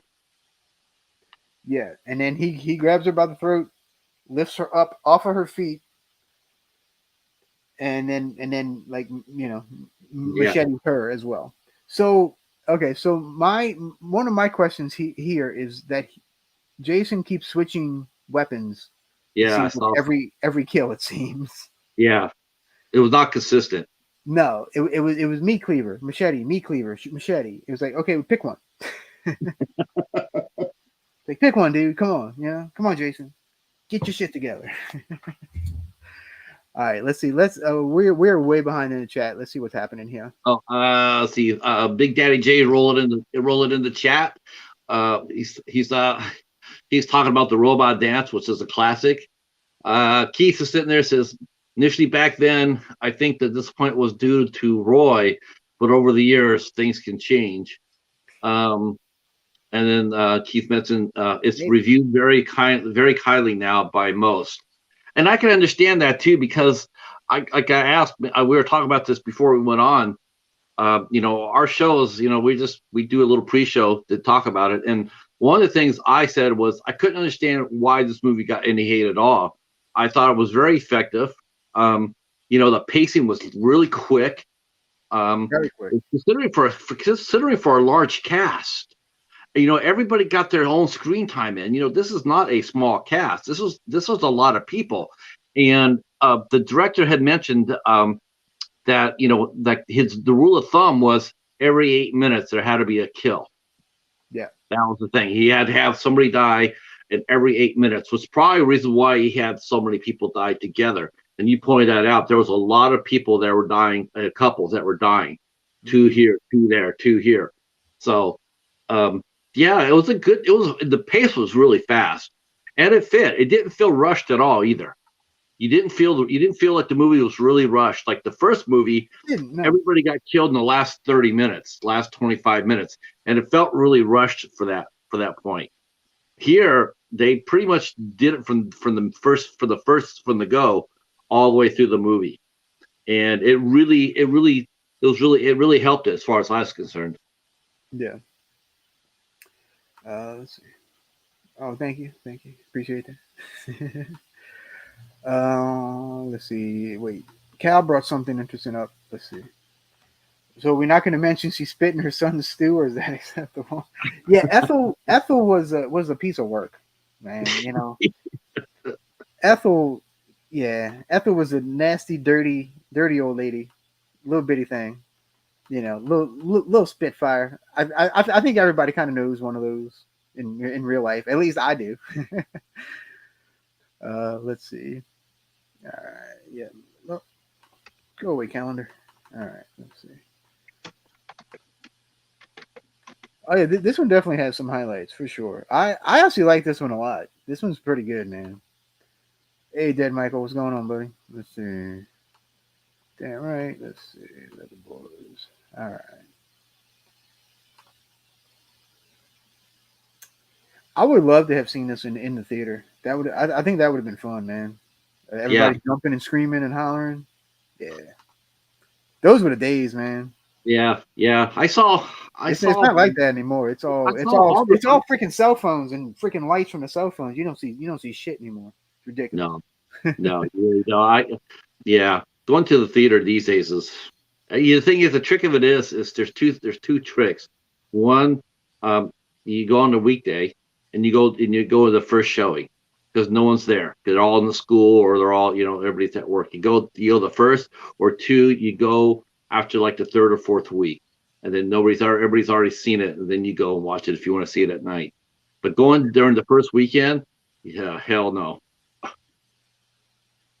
Yeah, Gene LaBelle's the real deal, y'all. Yeah, I think he just died too. And when he like in his 90s, I must say he was like in his 90s.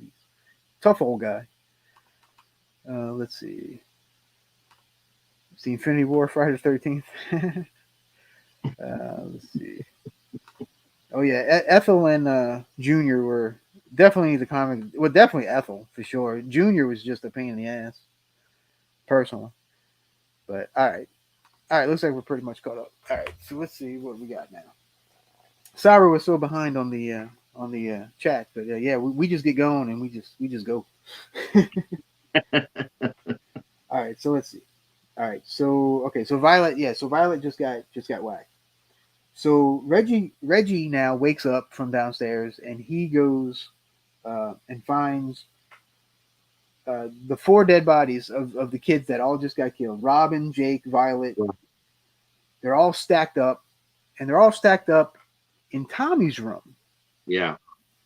which I thought was interesting. Okay, so we know Tommy has I wouldn't say he has a temper, but he doesn't take any shit from anybody. No, I couldn't understand that either. It would have made more sense, honestly, because they're trying to point the thumb at Tommy. They're trying to point it out at Tommy. Yeah. It would have worked better if they had established that the two, the Jason, the Roy, if it had been him and his partner had transported Tommy to the facility, it would have made more sense. Because it's like, okay, I know who I'm transporting. I can put the blame toward him, so that's what I'll do.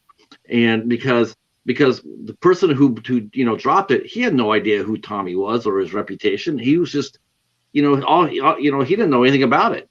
And next thing you know, here he is. He's dropping everybody in Tommy's room. Why didn't he drop it in anybody? He could have dropped it in Vic's room, or even Vic wasn't there, or he could have dropped it off in anybody else's room. He could have dropped it off in Pam's room, for all they cares. But the fact that he tried to put it in Tommy's room to throw suspicions on him, it didn't ring true because he didn't know Tommy. He didn't, but he knew of Tommy because of something that happens later. We'll Yeah. we'll get to that. So okay, so Reggie sees all the dead bodies. Um, Pam finally gets back from walking from the broke down truck.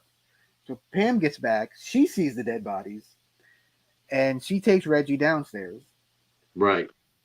And they go out. It's raining cats and dogs when they run out the house. It's raining cats and dogs again, and Jason busts through the door of the halfway house. Yeah. Boom, kind of similar to the last movie where he busts into the Jarvis house. It's a very similar type scene. Just boom, bust on in, and let's see. So Pam and Reggie run out into the woods. Now remember, it's pouring down rain. Yeah. they eventually run into one of those cars that the hospital uses. Like kind of like an ambulance car. It's not an Yeah. ambulance, but it has the light on top. Kind of deal. Yeah. And they open it up and they see Duke, who's the one of the paramedics. Duke's body just kind of falls out. And you actually think at that point you actually thought at that point when you're watching the movie, you actually thought at that point until you saw him that it was Duke because he was so calloused and hardcore. He didn't care about anybody. Like he had zero compassion. He'd been in the job too long, and so he was just hardcore about it. And up to that point, you really did think that it was him. If you're at the theater and you're watching it, because it wasn't going to be Jason. Everybody knew it was going to be Jason. I mean, they, whether they admitted it or not. But we all thought it was. We all thought it was Duke, and then Duke's dead, and all of a sudden it's like who? Then you go back to like who is it? Who is it? Yeah. Still have no clue at all who the killer is. You still don't. No. So okay, so Duke's body's falls out. So they run off again. And then they run into they run into Matt. Now Matt is the guy that actually runs the halfway house. They run and Matt is dead. He's tied to a tree. Yeah. And his head has like a railroad spike sticking out of it. Yeah, so, it looked like was it a railroad spike or nails? It looked like nails. Yeah, it was something like that. It's a big old nail. Yeah. So so that's another one dead. So let's see. All right. So they decide to run back to the house. So they run inside. And then all of a sudden, Reggie's grandpa, George, his body gets thrown through the window into the house. So similar to the guy that was looking for his sister in part 4. You know how they threw his body into the it's very similar. In the first movie too. They tossed Yeah. So yeah, a lot of callbacks to the other movies, which I appreciate. Yeah, of course. So Grandpa George is there, and his eyes are poked out too. I noticed that. So this guy has an eye fetish. Whoever this killer is has some kind of weird eye fetish, I think. So the body gets thrown in. So guess what Pam does? She runs back outside in the pouring rain. Yeah. And coincidentally, she's not wearing anything underneath her shirt. Yes, you see that. So we definitely see that. Yeah. So Jason attacks her, and she was that attack was just so God, that was terrible. It's like she trips over the ghostly branch, she falls, and then she just can't get up. She's crawling around. She's running. She's looking over her shoulder. She's crawling. It's like, get up. That's what they wanted. They want everybody to sit there and say, get up. But the fact of this is like, she just wouldn't get up. It was just like, okay, you're not hurt. Get up. And she just kept on crawling. It was just like, okay, this is it's like stupid. I was just laughing at that. And by the time you got to her, you're just like, okay, you're gonna die because you took too long in crawling. Okay. Yeah, basically. But the cavalry shows up. It's Reggie, and he breaks out of the garage, and he's driving a tractor. Like a home. They're doing construction, and you see that when you rolled up into the movie started, they rolled to the facility. You saw some workmen. They were working, and one of the things they were working with was this tractor. Right. And then Reggie goes ahead and he goes after Jason, and then Jason does what the leather guys does. He just stands there and let it happen. It's like the guy's gonna stand there and let you put a flare in your mouth. Well, Jason just stands there and lets the tractor hit his legs, hit him thigh high. It looked like it hit him in his thighs, but I guess it got him in the stomach, and it knocks him flat. And so he knocks him flat, And then, of course, does Reggie just keep going to make sure? No, he stops the tractor. He gets out there to help Pam. Um, and then those two take off again. And no, they walk toward Jason, and then Jason reaches out and grabs their legs, and then they run. And then he gets up, and we see that Jason has been hurt because he has blood on his hands. He's been, but again, he doesn't make a sound. No. He doesn't make a sound, and that was sort of strange right there to me. It's like, okay, why aren't you having him make a sound? That would have hurt. We know that you weren't just going to get up from that with like going, oh, okay, and just keep going. I couldn't understand that either. It would have made it more interesting to me. I guess they wanted to keep the mythos, like if Jason was dead, would he make a sound? Right. Yeah, maybe so. So okay, so yeah, so now they run into Reggie and Pam run into the barn uh, that they came out of that Reggie came out with the tractor. Right. Um, so of course Jason, slowly gets up, and he's all like, he's all hurt, and so he goes in after him, and then Pam is hiding in a like a little closet or something in the barn, and she comes out with a giant, well, not really giant, it's sort of Well, a regular Reggie size baited him. Reggie little baby baited them first. chainsaw. Remember, Jason baited them. I mean, Reggie baited them though. He just because when he came in Yeah, there, Jason was Reggie's on one half of it, and he showed himself. he He did. made him. He says, "Here I am," and he's wearing this all red outfit too, so it was going to be hard to not to You see. can't miss him. Yeah, But he stands up, and then Jason walks over there, and then he hits he hits the bar with the cleaver with a machete, and then and Reggie's standing behind it, and then Pam comes out with the chainsaw. I thought that was pretty badass myself. yeah. I did too. And so she's ready. She's ready to fight. Like Yeah, she, yeah. Like she's like, I'm all right. I'm in it now. So yeah. So Pam's fighting him off with a chainsaw, and she nicks him somewhere. I forgot where exactly. on the shoulder. Yeah. I thought it was around the shoulder. But then of course, what happens? The damn thing runs out of gas. Damn it. Well, with gas prices being what they are, of course he did. Yeah, yeah. Oh. If this was now, yeah. Yeah. Poor Leatherface, man. He has to buy all that gas now. Yeah, you know what I'm saying? Yeah, that's what's really. You think Leatherface is the killer? Wait till you see those gas prices.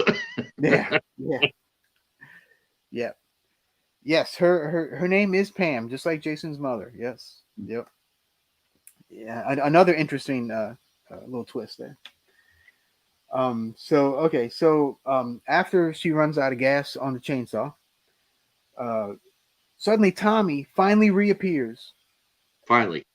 Yeah, in the barn door. Like there's a big open barn door, and actually there's a really cool shot when Jason first walks into the barn of because it's still remember it's pouring down raining, so it's this big open, uh, big gigantic open door. So Jason just kind of stands there, and the rain's falling on him, and we're inside the barn, so we're nice and dry and everything. So it's actually probably my favorite shot in the whole movie, and it's really cool looking because you got all the stuff falling inside of the hole, the hole of the door. Right. Yeah, really cool scene. They Really had a cool. lot of cool. They did have a lot of cool shots in this film. Yeah, yeah, Yeah. they did. Danny Steinman did a pretty good job. So yes, okay. So now Tommy appears in that same hole that I was just talking about. Um, and he and Jason kind of have a stare down, and Tommy's like kind of remembering all the ending of 4. He remembers. He's like, "Die, Jason!" Blah blah blah. Remember, blah blah blah, and all this stuff. So Jason actually goes over to him and kind of hits him. He hits Tommy with the machete. Yeah. it was a little surprising to see Tommy. He sort of took it. You would think that if anything would have sparked his anger and his rage, it would have been that. Like, okay, he sees it. I mean, yes, I know that he's supposed to, like, he's thinking, oh my God, is this a ghost? Am I hallucinating again? But I mean, once he realizes it's really what he's seeing, you just think that he just would have just said, oh hell no, and then got busy. But he was really, really shy. He was really reluctant to engage. Yeah. And whereas he didn't have any problem at all in the whole movie up to that point. I mean, putting on a mask, fight. Fat Boy goes up there and rankles him, fight, and fights. But now this, and then he's sort of like he's shrinking, and it was just like it was like it would be the opposite reaction than what I would expect. It'd be like, oh my God, hell no, and then go after it. Like, oh, you're not coming back. Oh, no, I killed your ass, and if I have to kill you again, I'm going to do that too. But he was really shy and reluctant to engage, and then that's what allowed Jason to wound him. And then he climbed on stairs. They come upstairs, and you're waiting for Jason to recover and come after and up the stairs and get him. But he managed to make it up to the second floor in good shape. Yeah, but right before that, Tommy actually gets Jason in the leg with a knife. Right. Yeah. So Jason is now even more hurt. Yeah. I mean, that was a deep wound too. I mean, he put it right up near his femoral artery. I was a little surprised at that. I'm like, okay, they're going to show blood for sure. Or you're going to hear him like say, son of a bitch, that hurt. But you don't hear that. You just, again, no sound. Mm-mm. Okay, so Tommy goes up to the second level. Let's see. Okay, so Tommy goes up to the second level, and then Jason goes up to the second level. Very slowly, by the way, because of course he's banged up. Yeah, he's banged up pretty good. Yeah, they did a nice job of seeing how he's slowing down. Yeah. So okay, so now everybody's up now on the second floor of this barn, and Pam attacks Jason with a stick. And which I thought was kind of funny. I don't know why, but I was like, okay, what the hell is that going to do? Yeah, right. But Reggie is kind of hiding, kind of up in the rafters. Okay. So let's see what happened here. My TV just went up. So Reggie jumps off of the ledge onto Jason and pushes Jason out of the opening on the second floor of the barn. And so we think Jason, has been knocked off. And of course they go over to check, and of course Jason's hanging on the damn ledge, of course. Yeah. So let's see. So yeah, he hangs on. He grabs Reggie. He really loves to grab Reggie in this movie because he does it like 2 or 3 times. And so Tommy's laying there, all wounded in the shoulder, right? And he kind of looks over and he sees the machete laying there. So Tommy grabs the machete, and he goes over and he whacks Jason in the face with the machete. Now, what this does is it actually removes the mask off of Jason's face. Well, he chops off his hand. Yeah, that's true. He chops off his hand too, like his fingers. Yeah. Yeah, he chopped off his wrist. Yeah. Yeah. So he gets him in the face, and so Jason knocks back and finally falls this time. The mask flies off, and Jason falls into a bed of spikes. Yeah. I don't know. Yeah, it's like a bed of spikes just hanging out right there. And so Jason goes and Jason gets impaled on the spikes. So this is now we see what Jason really looks like. Yeah. And lo and behold, it is not Jason Voorhees. What? Spoiler alert. What? Uh-oh, spoiler alert. Spoiler alert, by the way. It is the paramedic Roy Burns. Wow. So Never yeah, thought that. it's the other paramedic. Yep. Yeah. Okay. So now at this point, we're just like WTF. This is where the part where the movie right here, right now, this is the part about the movie where the last 10 minutes of it, the last five, is where I liked it the very least. I did Yeah. not like the ending at all. And I think this is why this one is hated so Yeah. much. Yeah. I'm going to agree with you. Because it's not Jason and it's a guy pretending to be Jason. Right. And it's the wrong guy to be pretending he's Jason. Yeah. It should not have been Roy. It should have been Duke. It really should have. Yeah. It just would have made more sense. So Um, after the big reveal, there are a couple more scenes. We now cut to the hospital with Pam and Reggie. They're apparently both okay. They're kind of sitting out in the hallway, and the sheriff comes up to him, and he explains the reasoning why Roy did this. yeah. So he comes and he says that Roy was actually the father of Joey, who was the little fat kid with the candy bar that got murdered in the beginning Right. by Vic. So he used that to start killing people. Like he used that as an excuse to start killing all these people at the halfway house because he was upset because his kid died. Now, the interesting parallel for me is that isn't that what Pamela Voorhees did? Oh, and she saw her Jason die. Saw Jason When die, he right? thought when he So thought he thought he drowned. yeah. Um, So basically, he's pulling a Pamela Voorhees here. Basically, if you really yeah, think about okay, but here's the big difference for me. Okay, the big difference is that Pamela Voorhees was just a normal cook. That's all she did. it, was She yeah, was a cook. Okay, yeah, Roy is a seasoned paramedic. Okay, he has seen this a lot of times. I mean, Duke was sitting there going like when he saw it was Joey, and he says, when everybody's gasping and turning away, he says, "You're a bunch of pussies." It's he was callous, because after a while, this is a risk in the job of being a paramedic, is you become hardened to what you see. That's what made him that's why it would have made him the better killer, is because he just didn't care. Whereas Roy, when he saw it, I just no, it just didn't fit for me. And the fact of the matter is that because he would have saw the child and he would have just like Pamela did. Like when Pamela saw it was her son that drowned, she was emotional about it. She was like fired up.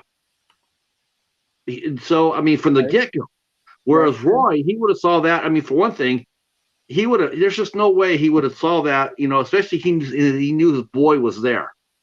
The first thing he would have done when he rolled up there is like, "Where's my boy?" He would have said that to the doctor. "Where's my son?" Okay, or at the very least, the doctor would have said, saw Roy get out of the car and take him aside to sit there and say, you don't want to go over there. You don't want to see this. Something's terrible happened. He would have been handled differently. There's just no way you're going to buy that Roy's going to go over there. You see his son. No one's going to give him any warning at all. And sit there and say, "Oh yeah, that's the way you were going to show your son." He would have, and then he stood up, and you're trying to tell me that he wouldn't have showed any emotion. Pamela Voorhees showed plenty of emotion, and then he just looked at him, and then he looks up, and then they did the wrong killer. It should have been Duke. It would have been a lot more believable.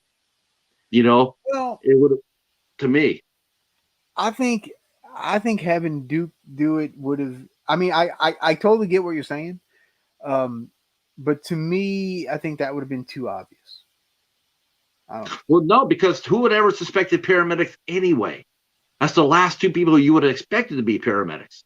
That's why it would have been great for Duke to do, because one, he's a paramedic, and two, yeah, we already seen, you could have had a little foreboding when the way he reacted, like, okay, look at them, look how they're reacting. That's what he wanted. He was enjoying their reaction to what they saw. He was like, okay, there you go. I mean, that's what Jason did. That's what Pamela Voorhees did. They were using the shock value. She would kill somebody and throw it through the window, shock the person. That's something exactly that Duke would have done. He would have did it for that reason, just to see him to be panicky and to be scared and be frightened, because he wanted to see the reaction. He would have fed off of it. And whereas Roy, I just think Roy just would have I don't know. I just see Roy just, getting in the car, and, the only person I see Roy killing, if anybody, it would have been Vic, either Vic or the doctor. Vic for doing it, and the doctor for allowing it. But that's all I would see. I couldn't see him going around killing the rest of the kids when they're all basically they're all basically. I just didn't buy it. I didn't buy him as the killer. Well, if you notice too, when he saw Joey, the face he makes is very. I don't even know how to describe it. He's just like, and I don't like to me, that's when you rewatch it, that signifies that he snapped. No, that's such a it's so fast. It doesn't register at all. It really doesn't. Duke registers a lot more. Yeah, on first viewing, you definitely don't notice it. But since going into it, I had seen this before, obviously, so I knew who the killer was. So I was watching for stuff, and I did notice that. And I don't know. I like you said on first watch, yeah, you definitely don't notice this stuff at all. Well, Kal-El, that's not true, Steve. No, you're not going to sit there as a doctor or any other way. You're gonna. Wow. Well, wait, okay. well, let's. I guess someone wants to slip into asshole mold today for us. Okay, whatever. Well, let's wow, finish the story. Let's take this a little deeper, because as someone who's seen someone who's died before, okay, someone died right there, you get an idea what people react to it, okay? And believe me, there's not going to be a single person that's going to raise up there and see their son and not react to it. He's not going to just sit there and have his eyes wide open and then walk away from it. It's just not going to happen. The doctor is not going to sit there and let the father of the son who died there, he's not going to let them walk over and look it up and see what happens. He's not going to do it. He's not. He would have took him aside and not let him see that. It's just, that's what made Duke better for it, because Duke didn't give a shit. If the doctor would have took him aside and took Roy aside and say, listen, but otherwise Roy is going to react. He's going to react with a cry. He's going to react with rage. He's going to react with some emotion. He's not just going to look there and just open his eyes a little bit, because I rewatched the scene. He's not going to just open up his eyes a little bit and then that's going to be a sign that he snapped. He's going to be a lot more. If he would have raged, if he would have got up there and just if he would have grabbed the doctor by the collar, if he would have showed any emotion, because Pamela Voorhees did. If you go back to her, she showed emotion. She showed them right off the bat. She killed those two counselors. She was angry, and she made no bones about it. Roy did not do anything. He didn't show any emotion at all, other than they showed his eyes. Whereas Duke showed more emotion by laughing at them. That's to me, honestly, that's what makes him the better killer. But what would have made Duke do that? Because Duke is a sadistic, hardened. At that point in his career, because everybody reacts to it a little differently. Like we don't even know how Roy acted to it, because they didn't allow him to show it. Whereas Duke, they did show it. They sit there and look, there's Duke. He's hardened. He's callous. He's a little bit sadistic. And not only that, but think about this. He would have known Roy, that was Roy's boy. If they'd been together on ambulance, the partners, he would have known that was his son. After all those times riding around together, he would have known that. And for him to still sit there, see that, and still make those comments, come on. Duke would have been the better killer. We see that's where I think nobody knew that Joey was his son except for him. That's the way I saw it, and that's why he was just this little kid, whatever, blah blah blah, and that's why he was making all those rude comments. I see. I don't think I don't think that I don't. Of course, he didn't. When he said that, he did say it sort of underneath his breath. And two, like he didn't even try to get up. If they would have showed him getting up, seeing that it was Joey and that was his partner's son, you think that they could have showed him getting up there and like consoling him, to goad him, like, you don't want to see this or anything like that. But they didn't. He just sat there and he knew it. He knew it because obviously, and Roy too. If you think about it, if you get an emergency call out to that facility, and you're sending the father, you don't think he's not going to come out of the car door, looking? Like the first thing he's going to do is, "Where's my son?" The very first thing he would say was, "Where's my boy?" But and nothing. But he seemed to be estranged from his son, though. From what I gather, I don't know. Then why would he snap over it? I don't know. Different people react to different stuff. I don't know. I just think it just would have been a more effective, and Duke was ready. I mean, he was just. I just think it just would have made it a little bit better movie. It would have made it just a little bit more better. I mean, it would have been interesting because maybe everybody would have suspected Roy because that was his son, which is even better reason why to throw him a swerve. Like, okay, well, let's say Roy's going to see his son, that's going to make him snap. Well, yeah, it's just like Pamela Voorhees, but why not swerve it and make the least obvious, But I personally would have picked Duke. Duke would have been the one I would have picked because he was evil. He was evil. The little bit we saw of him, yeah. Because we saw him even less than Roy. Yeah, I mean, yeah. I just don't. I look at the movie like, like, what would you do? What would you? How, this is how I look at films. It's like you got to apply it to real life. Like what would the action be in real life? Because it makes the scene or the movie a lot more powerful and more. I know it's a horror film and I know it's not reality, but if you put yourself in those shoes, it just makes the story much better. It makes the performances much more real. And isn't that really what we want to do? Don't we really want to get into the movie and experience what those people are feeling? Yeah. I mean, that's how I look at it. I mean, I looked at it like, wow, that would be so screwed to find out that was your boy. I mean, you just sit there and you just wouldn't just look at it and walk away. You would just react. On some level. You also have to remember too that Roy is not mentally stable. But we never got that. We never got that at all. We never get any impression of that at all. We don't, but we do because he imitates Jason. But we don't know. But okay, well, there's no hint of him going crazy like that. I mean, whereas Pamela Voorhees, when we see her the first time, the more she talks, the more we see that she did go off the rails. But we don't hear Roy talk. We don't see Roy. We just see him coming out there, seeing what happens. That's all we see him until the reveal. Right. So we have no idea that he goes off the rails. Whereas Pamela Voorhees, we do. We see that. We see that she's nuts. And we see more of Duke being off the rails than Roy does. Just by him looking at the body and seeing the reactions and seeing the words, we know that Duke is not all there. He's not a nice person. Well, maybe that influence rubbed off on Roy. Maybe Duke's influence of his crazy. You know what that? Yeah, I mean, yeah, and see there.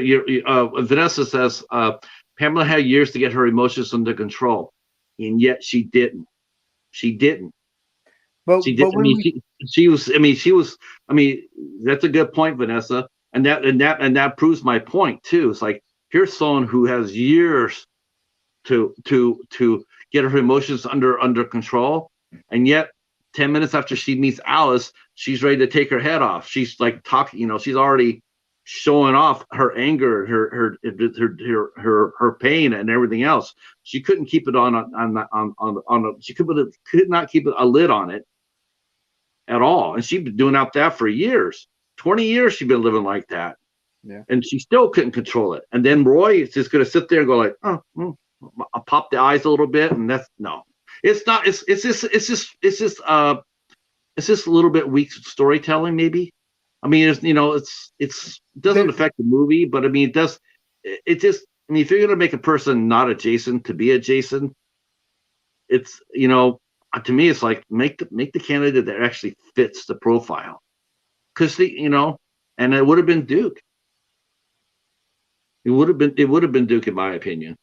Right, I got you. All right, well, the story's not quite over yet. So yeah, this is the other part that goes crazy. So okay, so yeah, so now's the crazy part.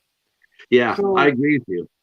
Okay, so now it cuts to Pam visiting Tommy in his hospital room. Okay, because Tommy's he's all effed up with the shoulder and whatnot. So so Pam goes to visit Tommy in his room, and he cuts to he has a machete in the bed with him, and so he machetes Pam. Yeah. Of course, this ends up being a dream. So this is another dream. This is at least the second dream in this movie.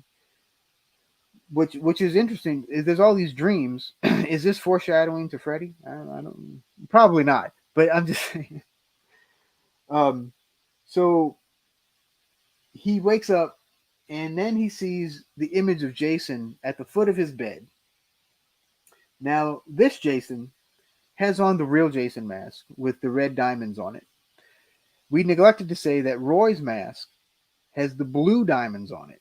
Right. So it's a different mask. It's a different hockey mask that Roy was using. So it's a big tell right there.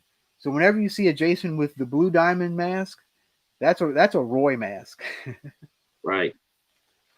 So okay, so Tommy sees Jason at the foot of his bed, and then Jason's face starts bleeding. It's like blood coming out. And also the real Jason mask also has that divot from the axe in part 3 in it as well. So Tommy wakes up, it's a dream. Another dream. So it's a dream within a dream. So Tommy wakes up and he pulls the stuff off of him. He gets up and he goes to the little dresser drawer and he opens it up. Yeah. And he has Roy's mask. So he has the blue diamond mask inside of the dresser drawer. Yeah. Okay, number one, how the hell did he get this mask? I mean, I know it flew off of Roy. It's a car crash of an ending. It's the weakest ending of them all. So it's like, okay, he has the mask. All right. So now Pam visits Tommy for real. Okay.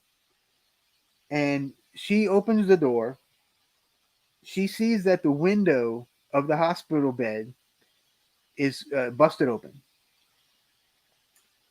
And so we see a shot of her standing in front of the door.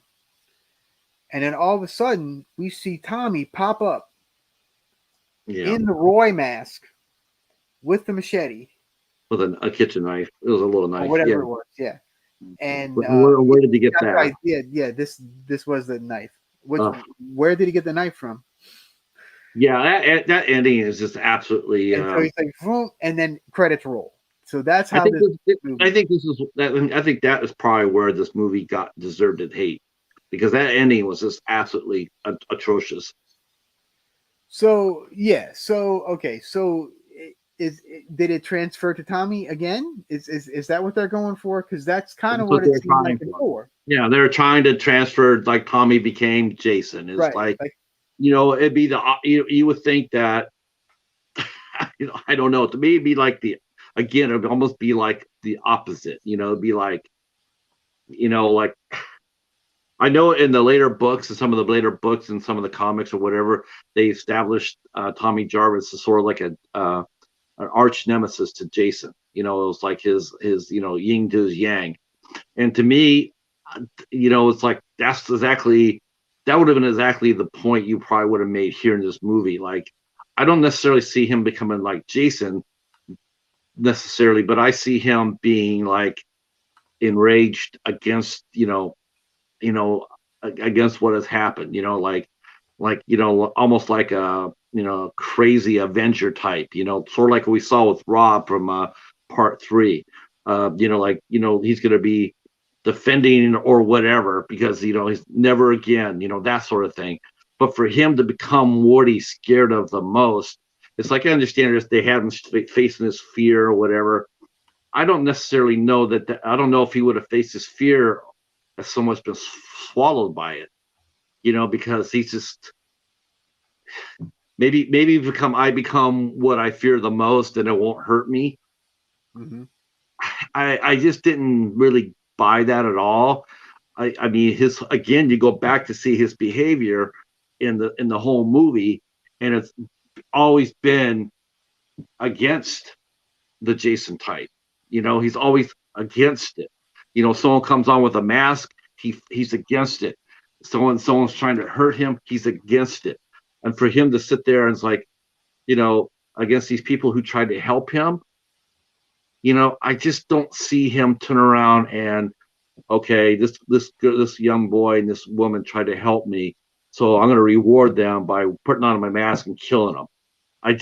Again, it's just like I either see him going off the deep end and never ever coming back, like putting him in an institution, or he basically becomes, like he sees Jason everywhere and he's going to go after him, but not to become him. I just didn't see that at all either. I thought that was just like, I thought it was weak writing, Yeah. I thought it was weak. It's like, okay, so that's what you're going to do. You're going to set up so that the next Jason movie is going to be Tommy Jarvis. Well, there you go. I mean, I just didn't think it was gonna. I didn't think it would work. I don't think the fans would have liked it. I don't think the fans would have bought that for the next movie. Like, we're gonna make Tommy the next Jason. I don't think they would have came out for that. I don't think so either. I think that would have pissed off a lot of people. Yeah, Yeah. because you're seeing Tommy as a youngster. Okay, for one thing, you're seeing him as a 12-year-old. You see him as a child. Okay, you're seeing what he went through.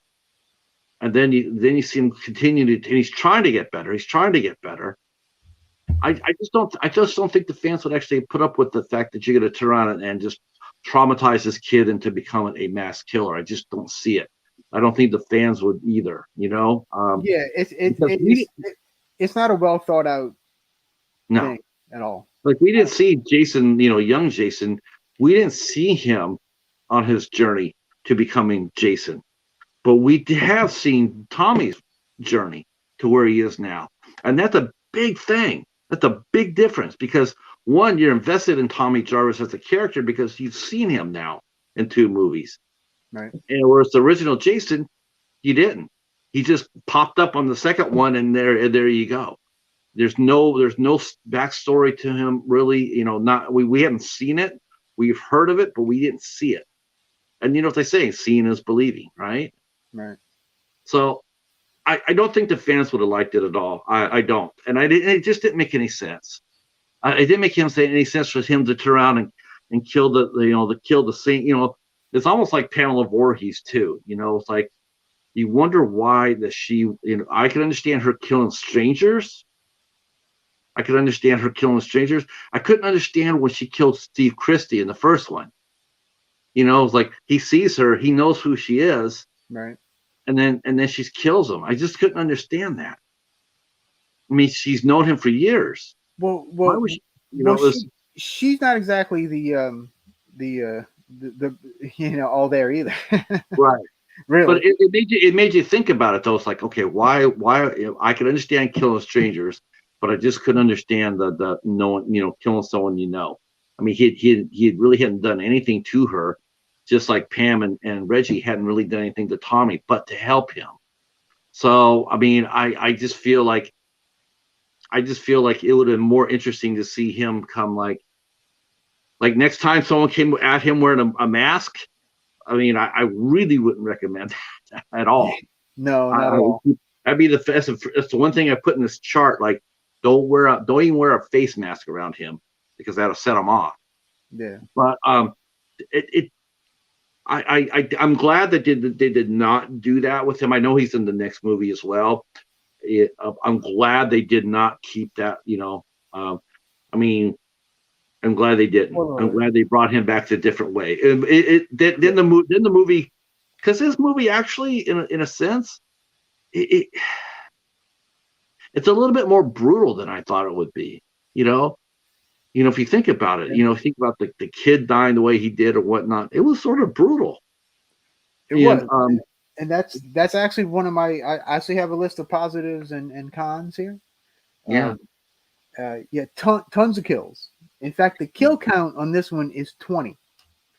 20 people died in this movie, which is one of the highest out of the whole series. And like you said, every 7 or 8 minutes there was another one. Boom, boom, boom. Yeah, I mean, and hats off, because you wonder what happened to the end of the story. Did they run out of time? Was the writer pressed? I mean, it's hard to figure it out because it's like up to the last 10 minutes, to the hospital scene. The story had been really good. It really been good. Yeah. I mean, it was well thought out of. The pace was great. The kills were great. I mean, yeah, they could have been a little more gorier, but it works for back then. It worked. It was really, it's a lot better written. It's definitely far better than part 3. Light years. Yeah, I definitely think so. As far as the kills go, yeah, it's number 1 for sure. And I like how you pointed out that they weren't all by Jason either. You're right. You had the 2 that were killed. And then you had Joey. So 3 of the 20. Did you count Roy in the 20? I think Roy's 21. Roy will be 21. Yeah. Yeah. Yeah. Yeah. But let's see. So I liked all the callbacks to the previous movies, like the Kevin Bacon kill and the breaking through the window, all the callback stuff. I liked Reggie. He was a very likable character. Yes, and so was Tommy Jarvis in the final chapter. So they had both something very much in common. Right, with the child, right. Right. And of course Ethel was a hoot. So a couple of things I didn't like. I didn't like the guy that played Tommy at all. I just thought he was, I don't know. I just found him annoying personally. He only spoke 24 words in the whole movie. He only spoke 24 words in the whole movie. Other than that, he was just like, I mean, I get it. I get why he would be that way. I just didn't like the guy that played him. I don't know. I didn't like it. There was very little character development for anybody, really, in this movie. And they did sacrifice character development for the kills. For the kills, yeah, the kills and the nudity, yeah, pretty much. Yeah. And the acting, some of it was okay, and then some of it was kind of stiff. So I don't know, but overall, it's a pretty fun movie. Especially since, like he said, it's not really Jason, and I think that is the kicker that really put it over into this movie sucks type of thing, and it really doesn't. It really doesn't. I would actually sit there and say I would actually include this movie with the first 4. Then you could end it here at 5. Before it goes into before it goes into goofiness. So you could actually keep this because you could. I mean, you could see what happened in the 5th one. 2 happened. And it makes sense. It's sort of grounded in reality somewhat, whereas after this it just goes off bonkers. And and that's all right. That works. It works because like they had to figure out a way to bring Jason back because there's money to be made, right? Right. And there's no way they could not. He couldn't do. You got away with the story once. You couldn't do it. You couldn't do it twice. And this is the reason why Tommy Jarvis could not beat Jason, because they just they just wouldn't come out and support that. Yeah. So I definitely say it's not the first 4, then onward. I say definitely the first 5, and then onward. Minus the last. Yeah. Yeah. I thought the director was fine. And there's one common theme among these movies, and we're sorry for running a little late. We'll wrap it up soon. Yeah, we're gonna wrap it up. There's one thing I have to sit there and say too. There's one familiar thing that goes through these movies, and that is, it seems like all the actors that did these movies, their careers all stalled. Pretty much, they all stalled out. If you go back there and look at their credits, a lot of them just ended for them right after this. It just like maybe maybe a couple jobs here and there, but overall, they're all done. They didn't really do anything for the rest of their career. All done. Shavar Ross showed up in a couple of things. And yeah, that was about it. Yeah. The director, Stalin, Danny Steinman. He directed 4 films of his whole career. The other film he got notoriety for was Savage Streets with Linda Blair, which is a good one too. That's a good exploitation movie. Yeah. But he only did 4 movies, and one of them was a porn movie. And this is why a lot of people think that this movie was the more sleaziest of the movies so far, because I didn't, other than the one scene with the girl in the bunk bed, I didn't really see a sleaze factor into this at all. I didn't see anything sleazy. Maybe Kanicki, but he was a sleazy character, but I didn't see the movie being sleazy. Yeah, no. I didn't either. Not really. I thought that was I didn't think so. I was shocked that he only did 4 movies, because he was a good director. Yeah, I didn't have any problems at all with this movie. I thought the pacing was great. For the writing, for what it was till the end, it was decent. However, I think this movie should, I looked at the movie database and they still had this movie as a 4.7. However, Danny Steinman is a notorious bully from what he say. Okay, he was a dick that bullied his final girl. Oh, really? Melanie Kinnaman? I had actually heard this too. Melanie Kinnaman, who plays Pam, has stated that the entire shoot, that Danny Steinman was a complete bully, and he really didn't direct very much during the shoot. So I think that's interesting. But so whoever ended up really directing this thing, did a pretty good job. But yeah, apparently Steinman was a dick. Yeah, that is what I heard too. Yep. Oh, thanks, Star-Lord. Yeah, I was in game. The last 10 minutes definitely was, all the way up to then. But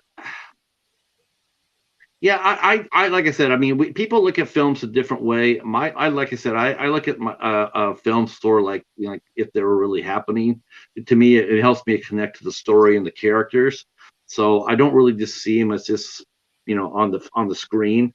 You sort of I like to look at them like like in real, like if there's in this situation, what would you do? How would you react or whatever? It helps the movie for me, and that's the reason why that's the reason why I've seen some things, we all have, but I've seen some things, and I just know that how 99.9% of the people would have reacted if they would have saw their boy being chopped up. People react differently, Cal, but there's some things that are universal. I don't know anybody that would see see their kid get chopped up and not react, other than just with a flat face. Even if they were in shock, they're still going to have reaction. They're going to be. It's just how it is. Unfortunately, seen enough of that. Don't want to go into that, but that's seen it, been through it. So that's all. I mean, we have to talk to the script writer. That's to say, well, what did you think? What were you saying in that scene? The gentleman who played Roy, he actually made another movie. He actually made a movie. Actually, the Night Watch Zone discovered this. I didn't know this until I watched it, but he did a movie right after this called Evil Laugh, and he ended up directing. Yeah, he ended up directing that movie, and which I didn't know anything about. I never even heard of that movie, and then he just passed away. I think a couple of years ago, 2 or 3 years ago. Well, The that's gentleman. funny because if you have you seen Evil Laugh? No, I have never seen it. Okay, so it's sort of a Friday knockoff. Oh, really? Yeah, so that's actually pretty funny. I'm actually going to rewatch that because I actually have the DVD of it. Interesting. Yeah. I didn't Yeah, know that was his movie. yeah. I didn't know that either. He took over the film and he directed it because they didn't have the budget for it. So he became the director, and Nice. then yep. So and then yeah, and then the other thing that happened this week, since we were on here last, is as the gentleman who played the cop in the second movie, I think it was, Second movie, yeah. the guy who got the hammer to the head, he passed away this week. Yep, sure did. So yeah, so that's a little sad news for us, Friday the 13th fans. It's just but it's a very fun series, and I don't know. I have zero idea what the next one is. Is that the one with the telekinetic? No, that's 7. Okay. So we got Well, one more in the middle. But we will be back to your channel next week for part 6. So we'll be at 9 o'clock next Sunday night. I guess we're going to be next week's going to be a lot of fun because it's going to go into silliness, I think. So we'll go there and see what we can dig up. Yes, we still want you to come up for part 7, Keith. Yes, we have you down for part 7. Yes, definitely. Yep. There you go. Gorephobe will be joining us for Jason Takes Vancouver. No, the New Blood. That's the telekinetic one. Yes. 7. Yep. All right. Thanks again for hanging out with us. We'll be on, like I said, we'll be on Al's channel next Sunday night at 9 p.m. Go ahead and we'll see you guys there. If you have any questions or whatnot, drop a comment down below. If you have any questions about the series, if you want us to find out or talk about a particular subject about the series, drop a comment down below, and we'll find out by next Sunday. I guarantee it. Oh yeah. You have questions, we have answers. All right, you want to sign us out there, Al? All right. Well, the only thing I got is tomorrow evening I'm dropping the Dollar Tree Theater, and then Tuesday is the return of Tubi Tuesday, and also I will be on Gorophobe's channel talking about our top 10 80 slasher flicks. Wow. So that'll be at 8 p.m. on Gorophobe's channel. So that should be cool. on 80 slasher flicks. 80 slasher flicks. Yep. So, Top 10. So Halloween 78 will not be number 1. Correct. Okay. I can see it. Okay. Yep. And like I said, didn't Halloween 2 come out in 81? It did. Yeah. Okay, that'll be number 1. So that counted. Yeah. That technically counts. Yeah. And then of course, next Sunday, part 6 on my channel. And when's the slasher show? The slasher show is at 9 p.m. Eastern. 9 p.m. Eastern on Tuesday. On Tuesday on Gorophobe's channel. Yeah. Okay, I'll be over as soon as we're done here with 8 questions. I'll bounce on over and check you guys out. Yep. All right. Hey Casey, how are you? I see all the pumpkins. All right. Thanks so much, guys. I appreciate it, and we'll see you next Sunday. I don't have the outro. Peace. Peace. Stay there, Al.